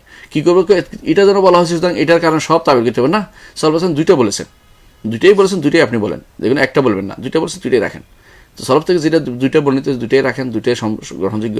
আর যেটা বলা হয়নি অপব্যাখ্যা করা বৈধ নয়। এইটাই দেখা যায় বেশিরভাগ যারা ঘোলা পানিতে মাছ শিকার করে সলফে সালেহীনের মানহাজ থেকে দূরে থেকে এবং সহিহ আকীদা থেকে দূরে থাকার জন্য আশারি, মাতুরিদি এবং মুতাজিলা এবং জাহমিয়াদের আকীদা পোষণ করে থাকে, তারা সাধারণত এই কাজটি করে থাকে। কিন্তু যারা বিশুদ্ধ আকীদার ধারাবাহক, তারা সবসময় একই মানহাজে তারা চলে, এবং তাদের মধ্যে এখানে কোনো দ্বিমত দেখা যায় না। তারা কোরআন হাদিসকে একটা বিরুদ্ধে লাগিয়ে দেয় না। তারা আকীদা শুধু নিজের আকীদার বিশুদ্ধ অশুদ্ধ আকীদাকে নিজের, এরা কখনো অশুদ্ধ আকীদা সাব্যস্ত করার জন্য আল্লাহ কোরআন এবং রাসূল হাদিসের মধ্যে বিরোধ তৈরি করে না, অথবা আল্লাহর কোরআনের একায়ের সাথে অগলুতা যেটাকে বলা হয়, যেটাকে অগলুতা একটা লাগিয়ে দেয়া, অথবা হাদিস একটা বিরুদ্ধে একটা লাগিয়ে তারপর হাদিসের কোরআনের বিরুদ্ধে দেখিয়ে দেয়া, এগুলি কোনো আহলে সুন্নাত জামাতের মানহাজ নয়। এগুলি হচ্ছে বেদাতীদের মানহাজ। যখনই আপনি দেখবেন 2 শ্রেণীর মানুষকে আপনি চিনে রাখবেন, এরা হলো বেদাতী। 1 শ্রেণীর মানুষ দেখবেন যখনই আপনি কোনো কথা বলবেন, বলে যে এই হাদিসটা তো আল্লাহর কোরআনের বিরোধী হয়েছে, বলবেন যে হে বেদাতী। আল্লাহর কোরআন বিরোধী কোনো হাদিস হতে, সহিহ হাদিস কোনো বিরোধী হতে পারে না, কিয়ামত পর্যন্ত হবে না। আর দ্বিতীয় শ্রেণীর মানুষ দেখবেন যে যখনই আপনি বলবেন যে এইটার বিধান এটা করবে, যে এটা তো মুতাশাবিহাত, মুহকামকে মুতাশাবিহাত বানাই দিচ্ছে। সুবহানাল্লাহ, নাউযুবিল্লাহ, এত বড় কারবার তারা করে থাকে। এগুলো এই জন্য করে। আর আহলে সুন্নাত জামাতের মানহাজ যারা চিনবেন এদেরকে, যখন দেখবেন যে তারা দেখবেন যে দুইটা হাদিস পরস্পর হাদিস আসছে এবং তাদের কাছে মনে হচ্ছে এটা তো এটার কেমন হলো, তখন তারা চিন্তা করে এটা কিভাবে মিলানো যাবে। এই জন্য তাদের মধ্যে দেখবেন আপনি লিখবে তাউইল মুখতালিফুল হাদিস লিখছে, হাদিসকে কিভাবে একসাথ করা যাতে চিন্তা ভাবনা থাকে, বিরুদ্ধ দেখানোর জন্য উদ্দেশ্য নয়। আর একটা হচ্ছে তারা কোরআনের মুহকামকে মুতাশাবিহাতকে মুহকামের দিকে নিয়ে যায়, যেগুলো দ্ব্যর্থবোধক অর্থ, যেগুলো শুদ্ধ অর্থ বিশুদ্ধ অর্থ সেগুলোর দিকে নিয়ে, স্পষ্ট অর্থ সেগুলোর দিকে নিয়ে যায়। আর এরা কি করে, আল্লাহর মুহকাম যেগুলো স্পষ্ট আয়াত, যেগুলিকে টেনে নিয়ে, যেগুলোকে বোঝা যায় না সেগুলোর দিকে নিয়ে যাচ্ছে। এরা হলো বেদাতি এবং এরা হলো পথভ্রষ্ট, এবং এরা হচ্ছে এদের চিনে রাখা দরকার। এদের থেকে আমাদের সাবধান থাকতে হবে। দর্শক বিন্দু, আমরা অনেক সময় পার করেছি আপনাদের সাথে। ইনশাআল্লাহ আবার আপনার সাথে দেখা হবে সে প্রত্যাশায় আজকে আমরা বিদায় নিচ্ছি। আসসালামু আলাইকুম রহমতুল্লাহি ওয়া বারাকাতুহু।